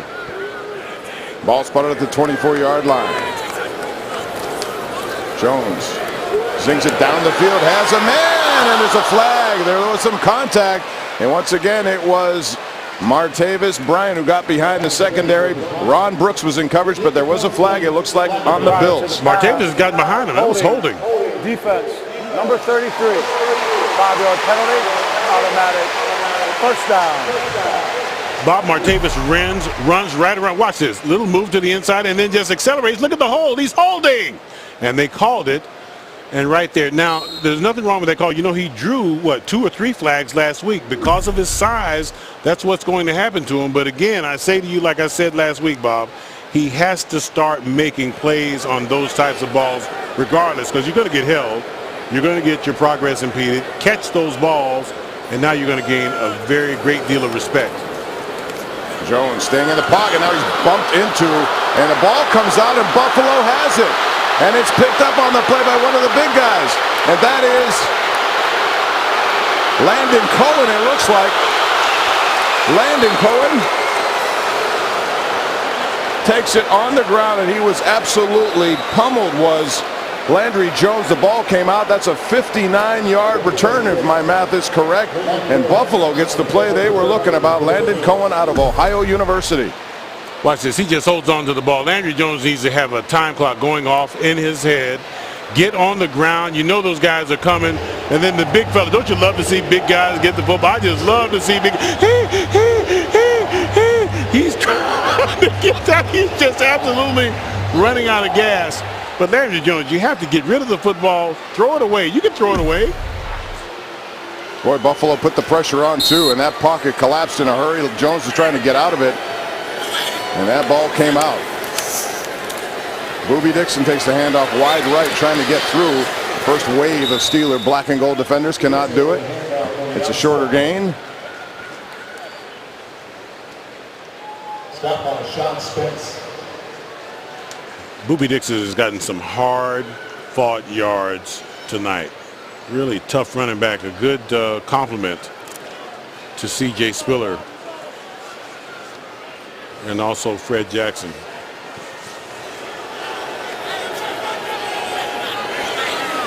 Evan Rodriguez back in the game as the fullback. He fumbled on that last play.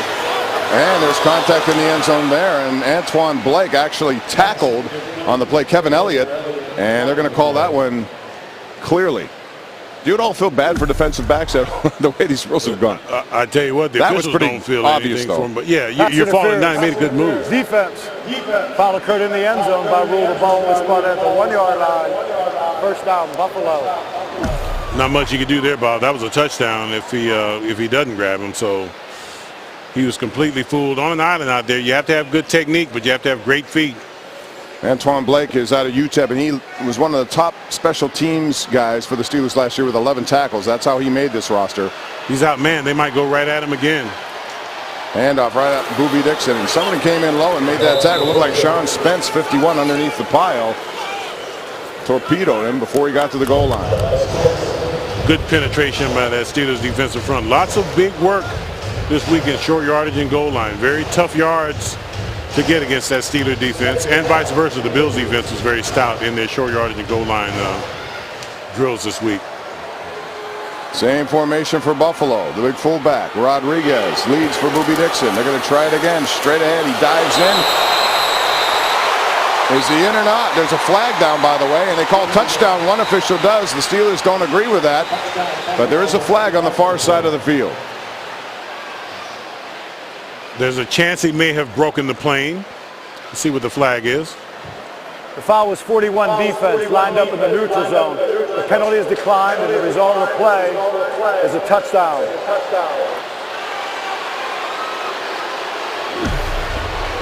Well, let's see. We got a great shot down the line here, Bob. Let's see if he gets the point of the ball. There was good contact there. Good penetration as well. Sticks the ball out right there. Looks like he may have broken the plane there with the whole football, in fact. And that's what the call was. Don't know if there's much controversy there. Well, scoring plays also reviewed, so they look at it quickly and decide. It's a touchdown. Dan Carpenter now will try a 33-yard extra point. What do we call this? An extra point field goal now, or? Yeah, there'll be some. Well, we're only see it after this week. We won't see it, I believe, the next couple of games. And they'll make a decision on it. This ties the game at 13. The Steelers missed one earlier, in case you missed it. Sean Sweesum. So it's 13-13 on the Boobie Dixon stretched out touchdown when we return to Heinz Field. All right, we're back, 13-13. And it was a big return by Landon Cohen on a Landry Jones fumble. A 59 yards sets up shot for Buffalo as they methodically move into pay dirt after a pass interference call on Antoine Blake. It was Boobie Dixon who scores. They add the extra point. We are tied at 13. Dan Carpenter to kick it off. James Shaw back deep. Kid from the Pittsburgh Power wearing Lynn Swann's number. Also Terran Poole back there, and Shaw's going to get a chance if he decides. And he does. He's coming out of the end zone. Shaw now gets across the 20, and the hole quickly closes there to the 21-yard line. Tuesdays are action-packed on CW this fall, starting with the CW's newest superhero, The Flash from DC Entertainment, starring Grant Gustin as the fastest man alive, although Dree Archer may object. The Flash premieres Tuesday, October the 7th at 8 p.m. on CW, the home of the UPMC Urgent Care Nightly Sports Call. Every single night of the week we call, or you call us with the hottest topics of the week. Big tackle Brian Browning, I believe, was hurt in the last series, Bob. It's like he's out. Terran Poole goes up the middle, short yardage there. Again, good work by the Buffalo Bills. Front seven. Stevenson Sylvester is in the game. He made that tackle, I believe, number 58, former Steeler out of Utah. You might remember he was a 5th-round pick in 2010, and he leaves the field. But, man, it's like, you know, Arizona is Pittsburgh West. I guess you can call Buffalo now Pittsburgh North a bit. Yeah, and you can kind of understand. I mean, that's understandable, too, because, you know, you're familiar with the guys that you've kind of helped bring through the system. So Doug Whaley is like, you know, this guy's a good player. Let me get him. Poole once again up the middle. Not much running there. Going to set up a 3rd down. 3rd down and about 5. Manny Lawson was there to make that tackle. Former 1st-round pick out of San Francisco. Signed a 4-year deal with Buffalo last year. Got a close watch on Mike Adams here with this group. He's trying to find a home here with the Pittsburgh Steelers. Don't know if he's how highly regarded he is at this point, but he's still a talent. 2nd-round draft choice out of Ohio State. Gets his opportunity.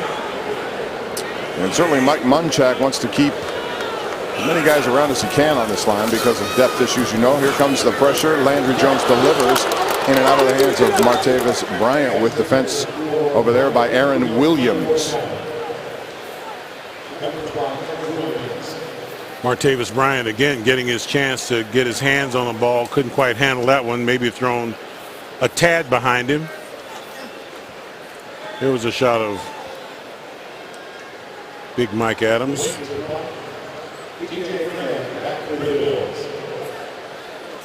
You were just mentioning Brian Browning, Edmund. He does officially have a left shoulder injury. He had to leave the game. T.J. Graham now takes it about the 23-yard line. Turns it up. He has some real estate to the 40.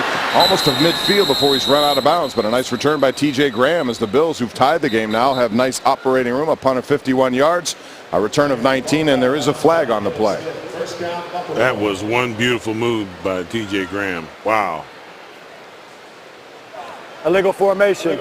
Number 34 of the kicking team. That 5-yard penalty will be added to the end of the run. 1st down Buffalo. Timeout. Danny Smith doesn't like that, special teams coach. Good first move. That's sometimes what it takes.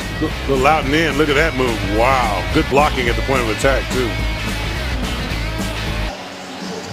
6:09 remaining 3rd quarter. We're tied now 13-13. 10 unanswered by the Bills. Join us for the 26th annual Gatorade Steelers 5K race. Fitness walking. Kids run Monday, September the 1st at 9 a.m. here at Heinz Field. Proceeds benefit the Art Rooney Scholarship Fund. Honorary captains J.T. Thomas, Mike Wagner. Register online, Steelers.com, or call 412-697-7713. Always a fun time right here at Heinz Field. Now it's Lewis rolling right, being pursued by Chris Carter. Another flag is down. The completion is made over there by Kevin Elliott. We'll see what that flag is. Couple of flags. One came in after you had just said that. A lot of flags in this preseason as the officials get used to the new enforcement rules and the players also try to figure it out. By the way, did you see Jimmy Graham last night? Knowing that there's a Jimmy Graham rule in place, that is, you're not allowed to dunk on the goalposts. Right. Did it twice. Sean Payton was mad. Yeah, he was livid. Absolutely Fouls by livid. both teams on the play. Illegal formation offense only had 6 men on the line of scrimmage. Holding defense prior to the pass. Those penalties offset. Replay 1st down. Bob, you know what that is, though, and that's a good point that when you bring that up. That's making it all about you. Exactly. If you're a Sean Payton, you're looking at it like, come on, Jimmy, what are you doing? You're making this whole thing about your celebration after you scored a touchdown pass when really it was a team effort. Take the spotlight off of you a little bit, and I think that's what the NFL is trying to point out. Lewis now looks, pumps once, pumps twice, overthrows everyone. Buffalo looking for a flag again. There have been enough of those, and you're absolutely right there because, you know, it happened the first time, and Sean Payton told him, don't do it, you know it. There is no foul for intentional grounding. The quarterback was not under pressure. 2nd down. He did it again, and he did it again. And Payton just had enough. And rightfully so. In his Sean Payton's interview, he said, that's my fault. I'm going to have to get his attention, and I'm sure he will this week. Lewis now fires downfield. Antoine Blake in coverage there on Marcus Easley. Incomplete. Excellent coverage by the Steelers defensive backfield. Antoine Blake over there had a little coverage underneath. There was no place over there he was going with that ball. Thad Lewis. Third down now for the Buffalo Bills. Quarterback Thad Lewis out of Duke University.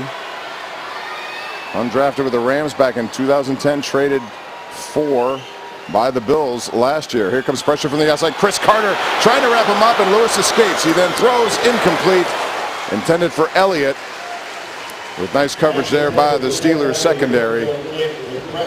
Isaiah Green in coverage.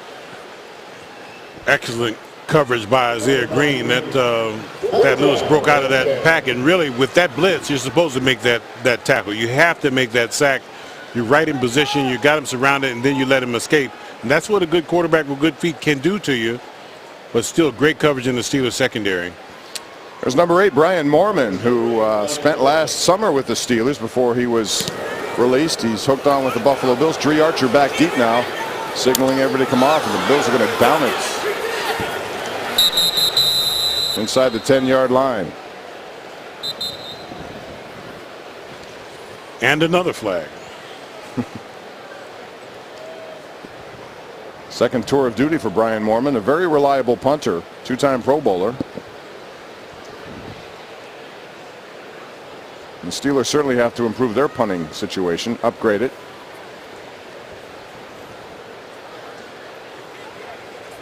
I don't know if they're talking about the player went out of bounds or what the flag could have been. There was no contact down there. So Buffalo Bills player out of bounds and attempted come to back in. catch that ball. Popped out of his hands, and that's when the flag was thrown. Gene Steratore, one of the best in the business there, talking to the Steelers. Illegal touching. Kicking team number 18 was out of bounds first to touch the kick. It's a 5-yard penalty. First down Pittsburgh. Timeout. So he did go out of bounds, come in, touch the ball. That's illegal. Check it out, Edmund. We'll see when he runs out of bounds here. Let's see if we got a shot of it. Come down. There he is. He's out of bounds, and then he comes right in. And you can't be the first person to touch the ball when you do that. That is a no-no. Bob Pompiani, Edmund Nelson, Jeff Rosella with you. It's a 13-13 game. Steelers had a 10-point lead. Buffalo has erased that. Third quarter action. Landry Jones is now out of the game after an inauspicious game for him tonight. 2 of 5 for 52 yards. Had an interception, sacked 2 times, and also a fumble that led to a 59-yard return. Bruce Gradkowski in at quarterback. And a flag flies again, and this time Dree Archer makes the completion, but we'll see that happen in the Steeler backfield. Looks like Wesley Johnson may have been down and had a little hold of somebody down there before the pass was received by Dree. Illegal use of hands. Hands to the face. Offense. Number 72. Half the distance to the goal. Replay first down. Well, that's one of those calls too, Bob. You remember we were talking about that last week. Another point of emphasis about hands to the face. There'll be zero tolerance. Let's see if we can see it here. Is that the one? Well, it's up in his chin area. That's right Cody up Wallace. in the chin, Yep. yeah. They're going to call that, and they said they would. They'd be very tight with that coverage. 7 yards the other way. So it's now 1st and 17 for the Steelers. Your hand happens to get up there, you can pull it away and not be called. But it cannot be up there in a sustained way. Gradkowski passing goes to Justin Brown, who's immediately brought to the ground by 2 Buffalo defenders. Justin Brown in a race to make this roster, along with Derek Moy and, well, Martavis Bryant is definitely on the roster, but Darius Hayward-Bay, another guy, very competitive in that wide receiving battle. Folks, see if you can notice a little bit of a difference with Bruce Gradkowski at quarterback versus what you saw with Landry Jones in the times that he was back there. Just pay kind of close attention to the decisions that he makes when he drops back and has pressure around him. See if you can notice a difference. Little stretch play, handoff goes to Miguel Misanet for the Steelers in the backfield, and he's wrapped up. Brown was one of the first guys there, along with Charles at the bottom of the pile. Johnson. Now the penalty will put you behind the 8 ball. So for the next 2 plays, they've gotten about 8 yards or so. So they've gotten back to a 3rd and 9 situation. Terran Poole, correction, was the ball carrier there. We saw a lot of Miguel Masonette last week. Now it's Justin Brown in motion to the left side on this third down play.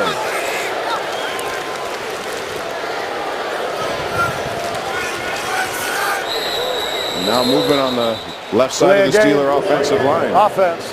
5-yard penalty. Still third down. Now that actually wasn't all that bad. You notice the first thing that Bruce did was he changed the snap count, and he saw that they were coming to a blitz. So then he started changing the play, just didn't give himself a little bit of a chance, and all of a sudden you had one of the offensive linemen jump, and of course time ran out on him. But that's a veteran move there, staggering the call so that they can't get a jump on the snap count. All right, so they move back even further now for Bruce Gradkowski. Steelers in a tie game with the Bills. Here comes the pressure up the middle. And Gradkowski gets away from it, gets it to Poole, but he's immediately wrapped up there. And it goes for another negative play, or at least right close to the line of scrimmage. Johnson there, Randall Johnson, linebacker spot, makes that one. Very tough situation for Bruce to come in with the second and third team offensive line, and Mike Tomlin is looking for something, anything out of his offense. And I think that a win here tonight for the Pittsburgh Steelers is very important, Bob. Yeah, they talk about it. They really want it. Brad Wing now punting out of his own end zone, and this is going to be taken with T.J. Graham with room to spare. He made a nice move on the last one, cutting to the outside and being pursued there. And nice stretch coverage by the Steelers on special teams. That was a punt of 43 yards, a return of just 4. And there was a flag there, and there was a stiff arm to the face, and let's see what this call is. It was thrown right there at the end where there was a stiff arm to the face of the defender. Personal foul. Face mask on the defense. Number 30. 15-yard penalty. First down, Buffalo. Well, we've seen a lot of penalties in this preseason so far. Right, watch the stiff arm and watch the face mask. Stiff arm right there, face mask right there. Got it very clearly. Grab on it. That's a little change there, huh? The offensive player can put his hands in your face on a stiff arm, but you can't grab that face mask at all. All right, Buffalo now operating in Pittsburgh territory. They've come back from a 10-point deficit. They've now tied this game. Thad Lewis remains at quarterback. And he fakes the handoff and he goes left side. He has some running room and he slides to avoid the hit right there of Robert Golden. And that's going to be enough for a first down. A gain of 12 yards for Thad Lewis. They've been carrying out this fake all night, and this is the first time they got everybody sucked out. Look, everybody's going that way. Thad Lewis just keeps it. Don't know whether that was a call play or not. Then he has the veteran move to get down. Golden very, very close to getting a penalty there for trying to hit a quarterback when he goes into a slide. It's time to hand off to Bryce Brown. Was inside, cut outside, didn't get much there. Steeler defense pursues him with Antoine Blake leading that defense. Bryce Brown is a 7th-round pick from the Eagles a couple years ago. Again, another trade that Doug Whaley engineered this year to bring him over here to Buffalo. He's got a stable of running backs, doesn't he? He really does. Ruby Dixon, Fred Jackson, C.J. Spiller, and now Bryce Brown showing some promise. First NFL start for Philadelphia. He broke the rookie record there with 178 yards. So guys certainly can do it. He's proven it. Down the sidelines and a wide open receiver. Bryce McCain was in coverage, but that one is incomplete. Chris Summers, just into the game from Liberty, was there, but it was overthrown. Bryce has some issues as to how that finished up. Let's see if we can pick anything up that happened on the sideline here. It was coming down. Looked like he may have gotten beat, but it also looked like the receiver may have stepped out of bounds. It wouldn't have been a legal play had he caught it, if that were the case. Bryce trying to run his guy into the out of bounds marker, which he was successful in doing. All right, it's third down now, and about 10 for Buffalo. They're in Dan Carpenter's range based on his earlier field goal. Now pressure coming, he zings it, and this one is picked off by Robert Golden in the secondary. Nice play by number 21. It was an errant throw by Thad Lewis, but Golden, who made a nice play defensively on Chandler in the first half of the end zone on that 4th down play, comes up with a big interception here. the young guys playing the Dick LeBeau zone blitz. The blitz coming from this side, as you can see it here, forces the errant throw. Playing center field back there, Golden just kind of waits on it. Easy catch. If he keeps his feet, he has something going. But look at that. Just a little bit of pressure, and that causes the errant throw. There was coverage on both receivers to that side, and yet forces a horrible error by Thad Lewis. They had a nice sustained drive up until that point. That's one of the things Steelers definitely want to improve upon: sack total and turnover total. They want to create some opportunities on defense. And we saw Shazier with an interception in the first quarter, and now this one by Golden. Those numbers have got to get up. Blitz. Gradkowski sees it, delivers good coverage down the field on Darius Hayward-Bay. That was Mario Butler in coverage. Step for step.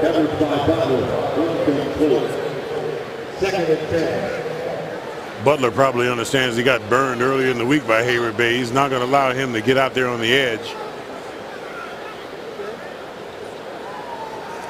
Kind of stymied his progress there. Hayward-Bay now going to be at the top of your screen. Second down for Bruce Gradkowski. The Toledo Flash. Back here in Pittsburgh.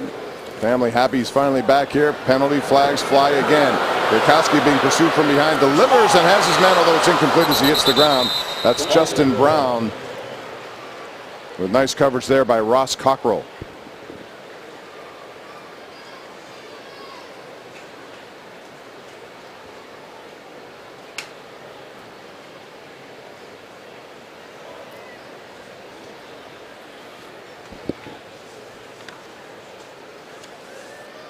Gene's territory.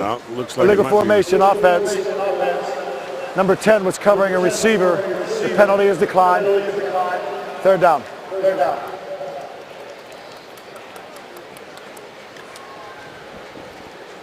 Martavis Bryant covering a receiver. Strange dichotomy that. Huh? He is the receiver. Exactly which receiver was he covering? On the line of scrimmage covering the tight end. All right, you got Justin Brown, Darius Hayward-Bay, also Eric Waters, number 80, the reserve tight end out of Missouri. A little screen, and it goes to him. Waters now trying to find his way downfield. Not much of a gain there for the man out of Missouri, who happened to be Michael Sam's roommate when they played there together. Looked like there was a lot more there than it wound up being, didn't it? I mean, a little more patience with the ball in his hands, maybe let a few things open up, try to break it to the outside, but nonetheless an okay game. But I thought he had a little more running room than that had he been a little more patient. DJ Graham back deep again, receiving this punt for Brad Wing. This one's returnable. On the run comes Graham, although coverage is really good downfield quickly. That was a punt of only 34 yards, however. Lots of inconsistencies in the punting game with the punter. Kicks a nice high ball at times and can really get a lot of distance on it, but his distance varies. You know, it could be a 20-yard difference, 51 or 31. Well, like I said, the Steelers would like to upgrade that situation because they had the second worst overall in net punting totals over the last couple of years. For an example, the Dolphins were one of the best at averaging 49 yards a punt. The Steelers 42. It's like a difference of 1,400 yards in field position. That's something that needs to change. And so far this half, the Steelers have gone punt, fumble, and 3 more punts.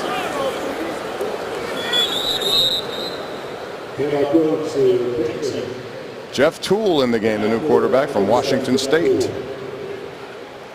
You know, they have Dennis Dixon on this team, too, another former Pittsburgh Steeler, Edmund. I noticed that. You know, I talked to Dennis last year when he was This with is the the Baltimore end Ravens. of the third quarter. It is the end of the third quarter. Buffalo is erased a 10-point deficit. It's now 13-13 after 3. We'll come back for fourth quarter action. Robert Golden with a nice pick defensively there. Back with more after this on KDKA TV. For start of fourth quarter action here at Heinz Field on really a beautiful night for football. A lot of kids having fun here tonight. 13-13. Steelers took control early in this football game. Ben Roethlisberger with 2 touchdown passes.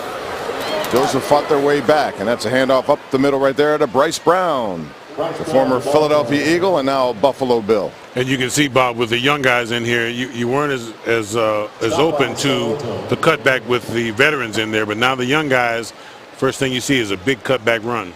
All right, we're going to go downstairs. Jeff Brzella is standing by with quarterback Ben Roethlisberger with 2 big touchdowns tonight. JV, take it away. All right, thanks very much, Bob. Here with Ben Roethlisberger. Ben, like myself, on draft day, the Steelers called Ryan Shazier. I said, who? A lot of people did. A lot of people know him after tonight. Yeah, you know what? It's a good start. You know, it's kind of like the offense. We're not going to get too excited right now. It's preseason, but the things he did, I think he had 3 tackles in a row. At one point, I heard his name called consecutively. Then obviously the interception, a big play, and that's what we want from him. We want to see those big plays, and he's a game changer. The no huddle is a concerted effort to get that going tonight.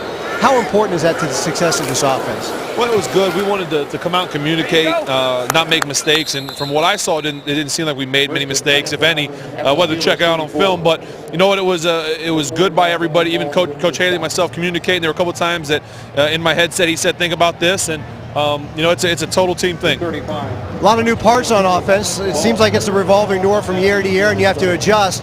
How do Marcus Wheaton and Dre Archer fit in with Lance Moore? Yeah, you know what? I like the way that you feel like nothing's dropped off. We keep moving. Lance did some good things tonight. We had a couple hand signals in there that he picked up on that were very subtle. Marcus doing some good things as well. And then you see Dre Archer making plays on the sideline on the screen. So it's just good for everybody. But like I said, we're not going to get too excited too early. On a personal level, one of the stories of camp, and you heard a lot of buzz about, is Ben looks like he's in great shape this year. Was there anything you specifically focused on in the offseason to get ready for this year? You know, just my conditioning, nutrition, just kind of one of those things. You get a little older, you got to take care of your body a little more, and I wanted to make sure that I did everything I could in this offseason to give myself the best chance to be the best I could be. Tonight's opponent, the Bills, one of the greatest players to ever pull on a Bills uniform. Very familiar to Western Pennsylvania football fans, Jim Kelly.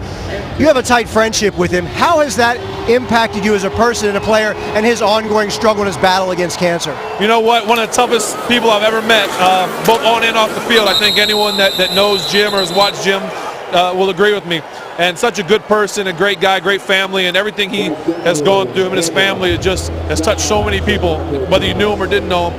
And it's tough to see him weak at times. But you know what? If anybody can get through it with his toughness and his faith and belief in family, it's Jim. All right, thanks very much, Ben. Hashtag prayers for JK. Bob? Thanks very much, Jeff. Ben Roethlisberger, also hashtag Kelly Tough, because that is what he lived by for all his years. His family's about being tough in adverse situations, and Jim Kelly, we wish him all the best in his family. And if anyone can beat that, it's Jim Kelly. He's faced a lot of other adversities he's always overcome. One of the greatest that ever played the game, that's for sure, at the quarterback position. Believe that. And they absolutely adore him up in Buffalo. Did you hear Ben Roethlisberger say about he and Todd Haley talking about a few things, and Todd whispered something in his headset, hey, you might want to think about this, and seems like he and Coach Haley are definitely on the right page, on the same page, at least, and that, I don't believe, has always been the case. 3rd and 7 now, pass, and it's almost intercepted there by Bryce McCain. Good in coverage. And that's a big play on 3rd down. He says incomplete. And yeah, that relationship is a good one, and you can tell right now they're on the same page. And it's, I mean, if you're Todd Haley, you love to have franchise quarterbacks to work with, and certainly Roethlisberger is at a stage of his career where he is one of the best in the game. Makes your job a lot easier when you have a franchise quarterback back there calling signals and has bought into your offense and to your ideals, and now you can put him out there in a no-huddle offense, and he's thinking exactly like you're thinking. Dan Carpenter has already hit one from 37 and 53. This is 49 yards. Brian Mormon is your holder. Snap is good. The kick is up. And the kick from 49 yards away is no good. So this score remains tied. Carpenter looking at the turf down there, but whatever the case may be, they missed an opportunity to put some points on the board. It remains tied, and we're back at Heinz Field after this. 11:39 left in this football game, still tied at 13, and new this fall on KDK TV. PNC Bank Steelers Late Night is hosted by me and our special guest defensive end Cam Hayward. Starting Saturday, September the 13th, you can meet some of your favorite Steeler players, meet some new faces that comprise this Steeler team. Join us for PNC Steelers Late Night following the late news, 11:35, only here on KDK TV. And Cam has got a great personality and one of those guys, Edmund, who you're going to love watching him do his thing. He's going to be great on that show. I think you guys are going to make a good team. Bruce Gradkowski remains at quarterback. Steelers trying to get points to go ahead. They lost last week 20-16 on a late drive by Curtis Painter and the Giants. This time they'd like to be the team that puts the final points on the board. Flags go flying once again. That pass was intended for Kashif Moore. Defensive holding. Again. Prior to the pass, holding, defense number 29, 5-yard penalty, automatic, first down. I believe Derek Moy was running that route. But Cockrell got caught grabbing the jersey. And they're going to call that every single time. You know, it's more of an awareness that they're doing it because they have to. They want to set, and they want to give these guys an opportunity to understand that we are serious. And make the adjustment. And I don't think Absolutely. you're going to see it. If you see it this much during the regular season, it could be for long games. And there's some movement right after Gradkowski's about to get hammered there by Landon Cohen, who made that fumble recovery. And John had 59 yards, but he was clearly offside, it looked like. Or was he drawn? Well, that's what he says. He was Outside, drawn. unabated to the quarterback, defense number 76, 5-yard penalty, still first down. He's had a pretty good night, Landon Cohen. Wants to get his hands on the ball again. He wants to score. The big fella lumbering down the field earlier. And how about this? This is his 10th team, Buffalo. So he's saying, look, I need a paycheck. Yeah. I've been around this league a long time. Yeah, he just didn't get here yesterday. He's been around and wants to stay around. Started his career as a 7th-round pick of Detroit way back in 2008. And like I said, bounced around. Looking pretty good here tonight. By the way, that is the 17th combined penalty in this game. Gradkowski now fakes the inside handoff. And he is going to go down the sidelines. And Martavis Bryant goes up and he pulls it in, showing you that athletic ability in front of Sam Miller. That's a gain of 13 yards for the rookie out of Clemson. That's what I'm looking for out of him, and that's what I know he can do. And I'm watching him use the big body to the sideline. Just kind of throws it up, lets him make a play. Keeps his big body inbounds, comes down inbounds, secures the ball. But watch this. Nothing fancy about this route, folks. Just man on man. Little holding there. Doesn't matter. And that's what you have to be. Big and physical against these smaller cornerbacks that are going to be guarding you. Gradkowski now inside handoff, and this is going nowhere as the Bills have it figured out completely right from the get-go. Preston Brown was the second man in there. That was Josh Harris, the running back for the Steelers, getting nothing.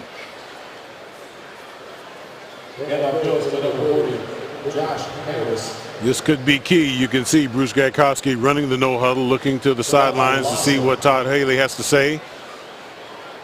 Initially very comfortable, not really a hurry up, but just no huddle. Second down for the Steelers. Involved in a 13-13 game here at Heinz Field. Had an early lead. Roethlisberger looked spectacular, as did Ryan Shazier tonight. Gradkowski down the sidelines looking for Derek Moy. This one is incomplete. McLean with coverage there. Derek Moy is a guy who made the roster last year and played a couple of times. But again, we went back to last season, and the coaches were impressed with his never say die when he tracked down a member of the Carolina Panthers, even though anyone else had kind of given up on the play, and he made a touchdown-saving tackle at the time. Just the effort there, I think, had a lot to do with him making this team. It's those kinds of plays that you're looking for out of your young guys to try to make this team. That was a huge play at the time, and we called it. 3rd and 11. Gradkowski now. Pressure from the edge. He gets around it. And Gradkowski looking for the first down yardage. Cannot get it. He's knocked down there. Short of the first down. Manny Lawson in pursuit. A couple of things about that play. So then they're going to go to the field goal. Well, that's a good heady play by Bruce Gradkowski because he gets what he can get. Look at the pressure coming off of this side. He sees it, steps underneath, and sees a little lane and tries to get as much as he can get. That's the kind of quick decision, being very decisive, that you did not see from Landry Jones. All right, so a 48-yard field goal coming up now for the Steelers. Bryce Davis is the rookie. He is the long snapper in for the injured Greg Warren. This one looks good. It's on its way, and it is good. Sean Sweeson puts up the field goal that has the Steelers in front. Earlier it missed a point after. Nice snap by the rookie. We'll be back to Heinz Field with Buffalo back on offense after this short timeout. We're back 16-13. You think football season has arrived? Looks like a relative of the beard, Bobby. Brett Kiesel. How about Stalker stars Maggie Q and Dylan McDermott in the psychological thriller about detectives who investigate stalking incidents for the Threat Assignment Unit of the LAPD. Stalker premieres Wednesday, October the 1st at 10 o'clock. Make sure you tune in to KDKA and CBS. So Sean Sweeson with the field goal that puts him up 16-13. TJ Graham will be back deep to receive this kick by the Steeler kicker, who is fresh off a new contract that takes him through the 2018 season. Graham will take a knee, and Buffalo goes to work on the 20.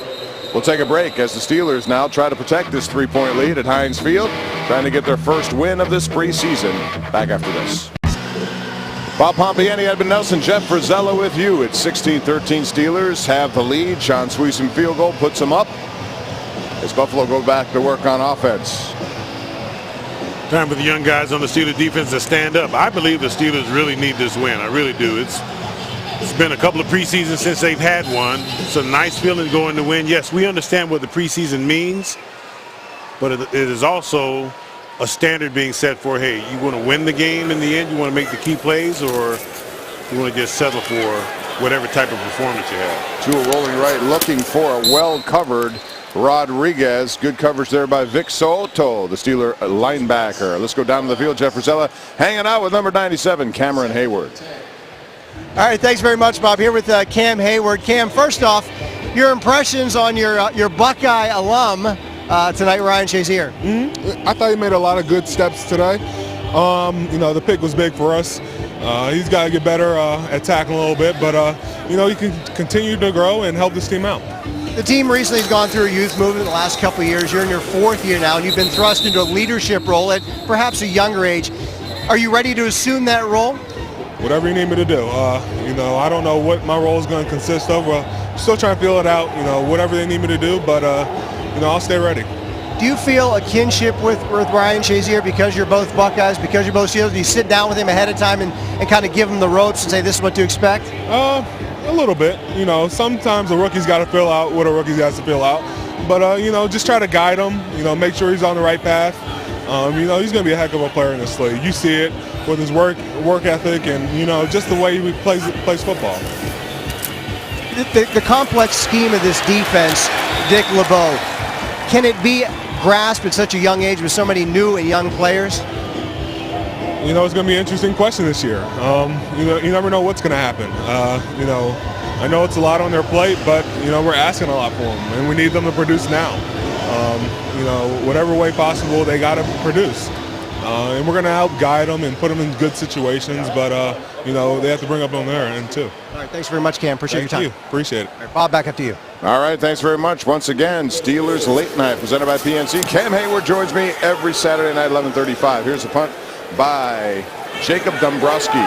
And it's going to be down there as it trickles about the 35-yard line of the Steelers, and that's where they will have it. It's a punt of 44 yards with no return. Steelers back on offense now, operating with a 3-point lead.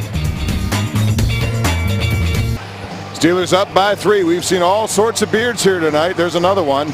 And how about this? Tuesday's action-packed on the CW this fall, starting with the CW's newest superhero, The Flash, from DC Entertainment, starring Grant Gustin as the fastest man alive. The Flash will premiere Tuesday, October the 7th at 8 p.m. All right, Steelers now looking to take some time off the clock if they can.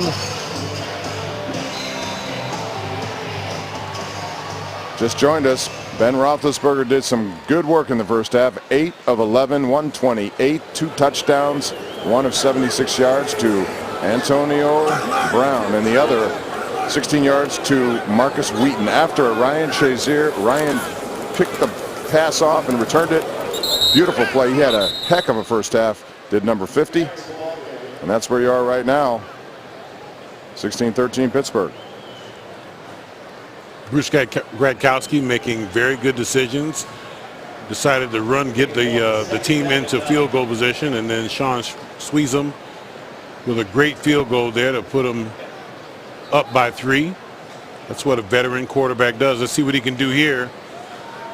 Trying to manipulate his guys down the field a little bit.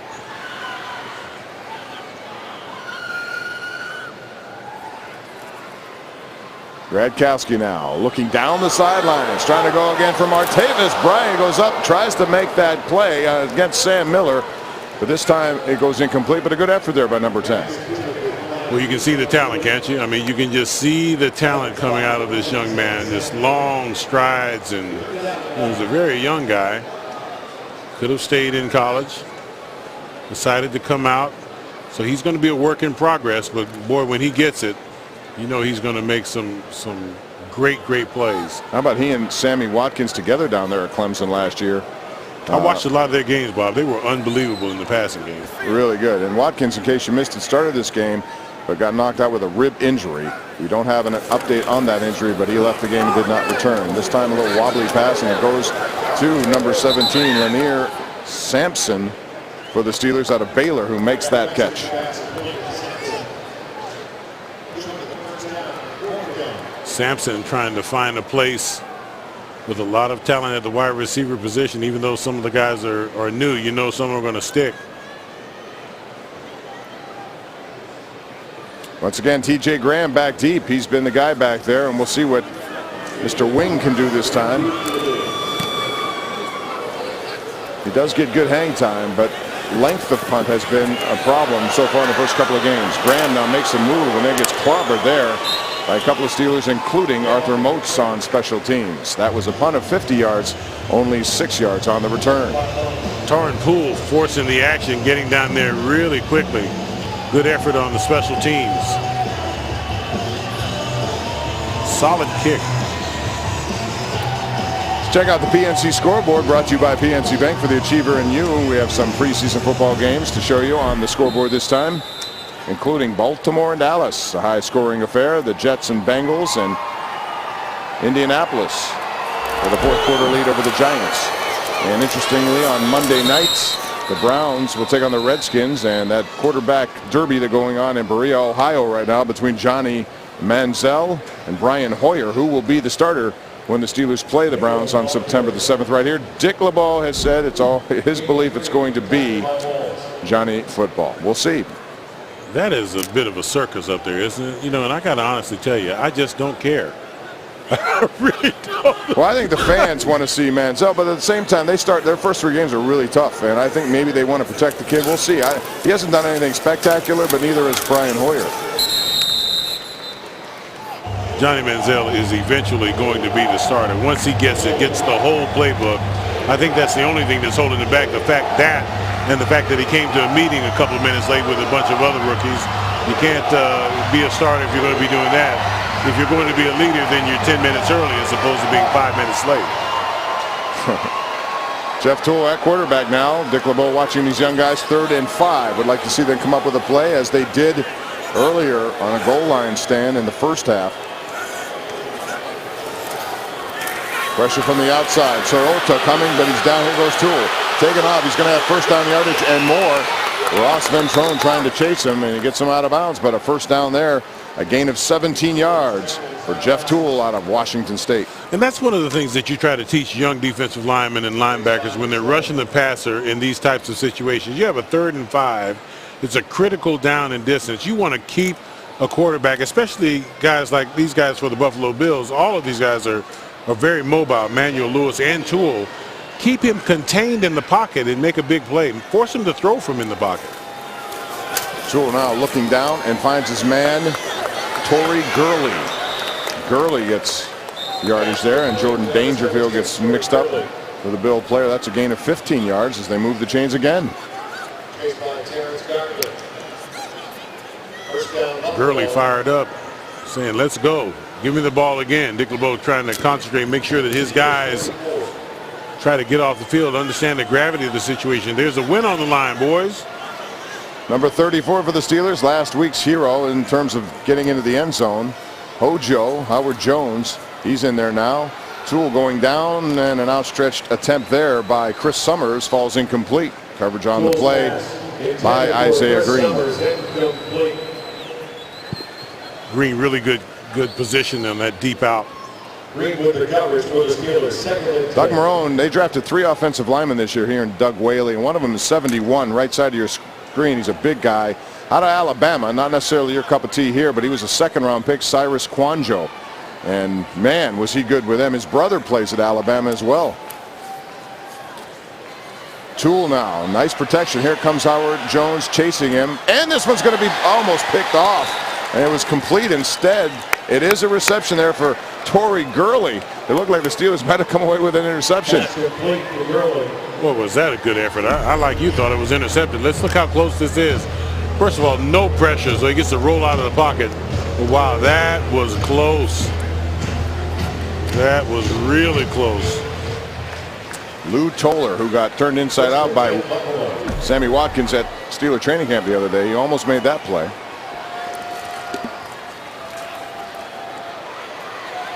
Garvin in pursuit right there, and he makes the play on Ronnie Wingo.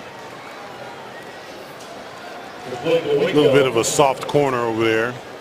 Stop by Garvin. Terrence Garvin giving just a little bit too much ground. You want to play that flat to the sidelines. Negate any positive yardage. Buffalo Bills, of course, they lost their man, their owner, Ralph Wilson, this year in March, age of 95. What an amazing figure he was in the NFL for many years. Beloved in Buffalo, and now as Wingo goes up the middle for first down yardage, and he was hit hard there as he gets to the ground. But now there is a lot of debate on the future sale of the Buffalo Bills. There are a lot of people involved. Terry Pagula, who owns the Sabres. John Bon Jovi has been mentioned. Donald Trump. I bet you there's a lot of interest up in Toronto too. Remember we did that game up in Toronto years ago, a couple of years ago, and they were playing a portion of their games in Toronto. Yeah, it's very close, and Bon Jovi and Larry Tannenbaum, he's the chairman of Maple Leaf Sports and Entertainment. They own the Leafs and the Raptors, so they would like to do it, although they say that they'll do what's in the best interest of the Bills. Ross Ventrone with nice pursuit there, number 35, on number 35, and that's Bryce Brown gets nothing on the play. But you know what? In a letter to the Buffalo News, he stopped short of saying he's going to absolutely, without a shadow of doubt, keep the Bills in Buffalo, and I think that's what people in Buffalo want. They don't want this franchise. I don't think the NFL wants it to move. I don't think so either, Bob. When you think of all of the great things that have happened in Buffalo and those great teams that they've had in the past, great players, they're a blue-collar town that really loves their Bills. It's unbelievable, the interest there, and they deserve to have that football. And I think they will. The NFL will make that happen. I know that they do have a league meeting in October. There was supposed to be a nominee by that part. One thing, though, that they have a 10-year lease agreement remaining there at Ralph Wilson Stadium with a buyout of $7 million, or of 7 years, I'm sorry.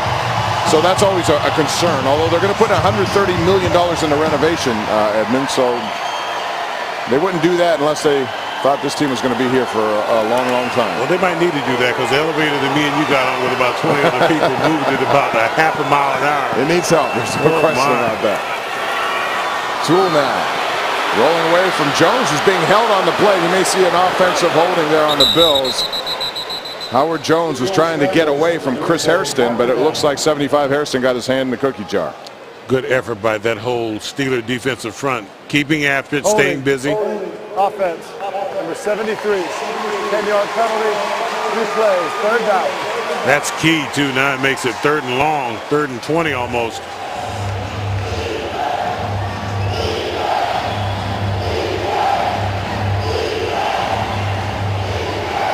Toole has some pretty good legs we've seen. He's made a couple of good runs on this drive. All of the Bills quarterbacks are very mobile. I'm impressed with their mobility. Toole became only the 2nd true freshman to start when he was at Washington State. The only other guy who did it was Drew Bledsoe, who at one point ended up playing with the Buffalo Bills. So here he is, playing for the same Buffalo Bills. 3rd down now for Toole. Has time in the pocket, he's going to tuck it away, but he's going to find nowhere to go. And once again, Josh Morrow, 71, had a big game last week, and he has had a couple of tackles here in the 4th quarter today. They like this kid, Edmund. I've been impressed with him as well, Bob. Rookie free agent out of Stanford. Busy all the time and never gets stopped, always uses his hands. to the guys up front. That's what you want to do. Look at him. He's back there in coverage. He's in coverage back there. He dropped off. This is the 2-minute warning. Playing the middle zone. How about that? All right, we're at the 2-minute warning. Steelers up by 3, trying to protect this lead. We'll be back for the final 2. Carpenter has made 2. He's missed 1. The one he missed is from 49. This to tie the game from 44 yards away. The holder is Brian Moorman. The kick is up, and the kick is right down the middle. And the Buffalo Bills electing not to go for it. Instead, kick the tying field goal. It's 16-16, and the Steelers will go into their 2-minute offense. Good situational football here for that second and third unit on the Pittsburgh Steelers offense. Get an opportunity to get into that no-huddle 2-minute offense and move it down the field, get a very timely field goal. This is key. I think this is key. I think a win is very key for these guys, these young guys, to kind of get it under their belt that they can win in the NFL. Yeah, we understand the circumstances. We also understand that it's a preseason, but still important to get a win under your belt. As they say, it's a lot easier to make corrections when you win. It's just a feeling. You know, last week, and I don't think you can draw conclusions. Last year they were 0-4 in preseason. They started 0-4, but the year before, you know, they were pretty good in the preseason. They still had trouble early on. The bottom line is, what we saw in the first half was very encouraging. The Steeler offense, specifically that no-huddle, Edmund, that's the thing that we're going to see a lot of it, and I think it's going to make it really tough on opposing defenses to try to stop with as many potential weapons as they have. I love the youth on this team. Lots of depth. All right, this one's going to come into the end zone, but it's not going to be returned. As once again, the Steelers will start at their 20-yard line. That was James Shaw, 88. And Bruce Gradkowski comes back onto the field. It was Landry Jones after Roethlisberger. Not a good night for Jones. Only 2 of 5. A pick, a fumble that he lost. Just didn't look all that good or comfortable in there tonight. Jones didn't even make it through the third quarter. We had Bruce Gradkowski come in right there towards the end of the third quarter and has been in there ever since. And has had a spark on offense, even though he's working with this unit. All right, Martavis Bryant along with Kashif Moore, who wears number 19. Derek Moy, number 14, is your wideouts. Michael Palmer, the tight end for the Steelers. Gradkowski in the shotgun. Jordan Hall out of Jeanette, Pennsylvania, in the backfield now, also out of Ohio State. We talked a lot about Ryan Shazier. He played with him too. And this is a catch by Kashif Moore. He goes up and makes that. Out of UConn. That was beautiful. A little crossing route with Moore and Bryant. Bryant coming to the inside, Moore running the deep out. And a very nice touch pass to the outside. It's a good first play in a 2-minute drive.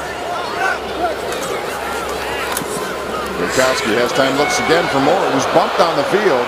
If they're calling everything, there was some contact there beyond the 5 yards, but they choose not to call a penalty on that play.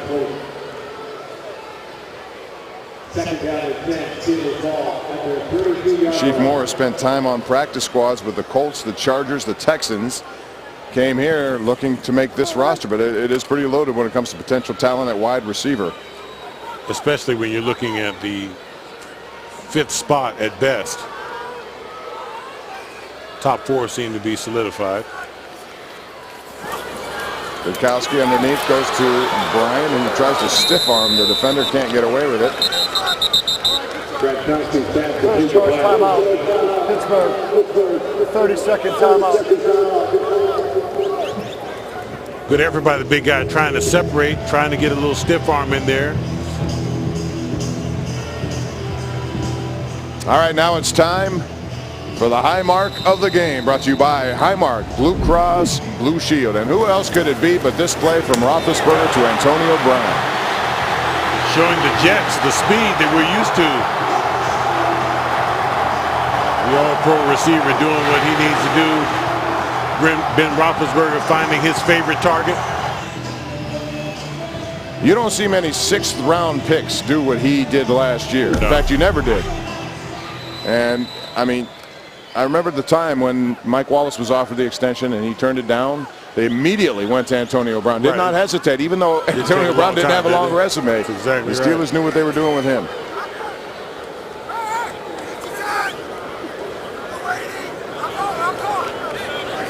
Third down now for Gradkowski. Pressure on the outside. He steps up. He fakes. He's trying to run for it. Now Gradkowski is going to get the first down yardage as he slides to avoid a hit. And this drive will continue as we approach 1 minute remaining in the game in a 16-16 game. Another heady play by Bruce. Get up there. You know, he slid forward. If he loses the ball sliding forward, you know, he's not down with the slide. So good job in securing that football. That was a gain of 8 yards. Shotgun now. Gradkowski fires looking for Martavis Bryant, and it's picked off there by Dion Broomfield. It looked like Bryant actually got a hand on it and kept it alive, and then Broomfield came over and made the pick. Yeah, it gets his hand. Trying to make a play here, trying to catch the football, but you don't want to give it the tip drill for the defense, and that's exactly what it was. Just wound up being a beautiful tip for the field goal, and now that gives the Buffalo Bills a chance to get in their 2-minute offense. Only 43 seconds left, Bob, but they can drive it down there and try to kick a field goal to win this thing. All right, it remains Jeff Toole, the quarterback. They also have Dennis Dix, as we said. He's on their roster now.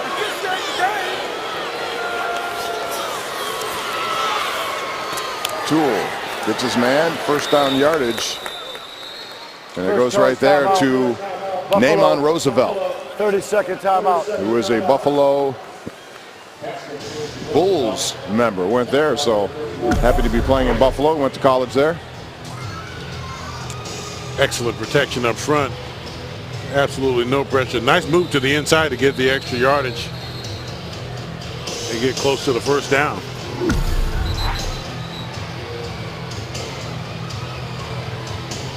Next week, Pittsburgh Steelers is a short week. Travel to Philadelphia. That game on Thursday night. We'll have it for you here on KDKA.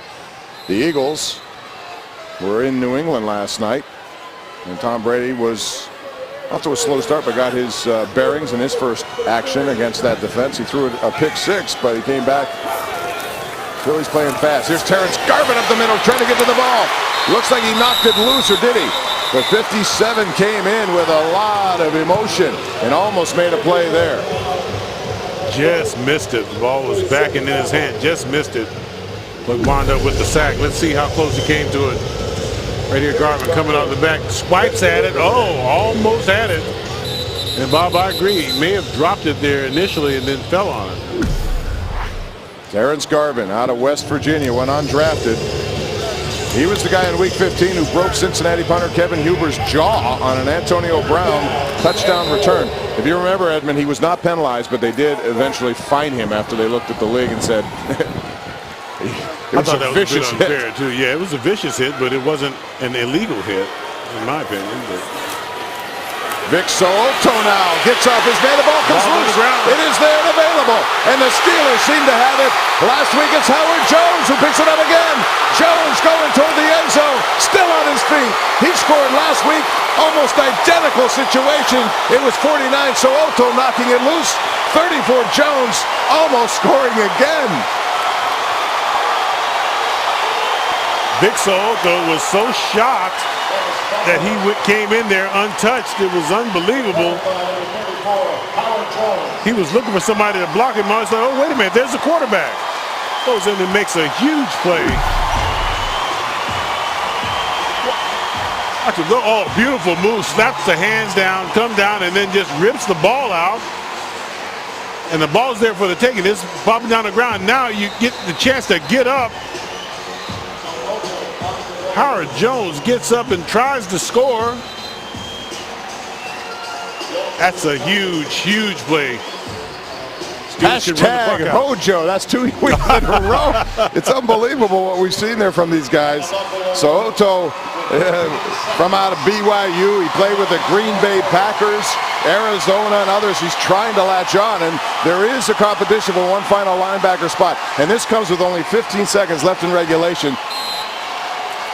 What a play by those two for the second week in a row. Going to try to punch it in, Bob. They got a timeout remaining. Going to try to punch it in and maybe call timeout if they don't get it. Gradkowski now looking to line up so that field goes straight ahead, and the Bills are trying to stake that ball away. And they'll stop it so that Sean Sweesom could put the finishing touches on what will be a 19-16 win if he converts.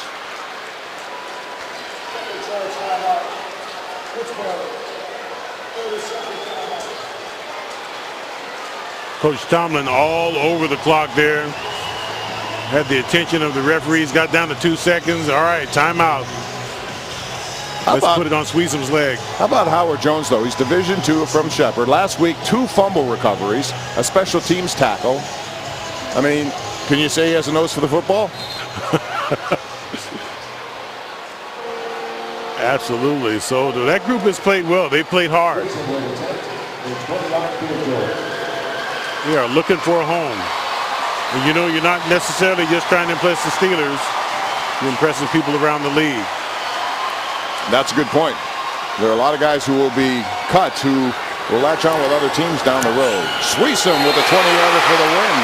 It's up, and it's good as time expires at Heinz Field. And what an ending for the Steelers and their young defensive linebackers who combine for the second week in a row in a touchdown. Well, one short of a touchdown is setting up the game-winning score, which was a field goal today. But Mike Tomlin has to go back now and evaluate. A lot of good performances here tonight as the Steelers come away with a win. Very healthy for the young guys to get that win in the last seconds. Here's the play again. So Otto creates it, the sack, the fumble, forced fumble, and Jones does the rest.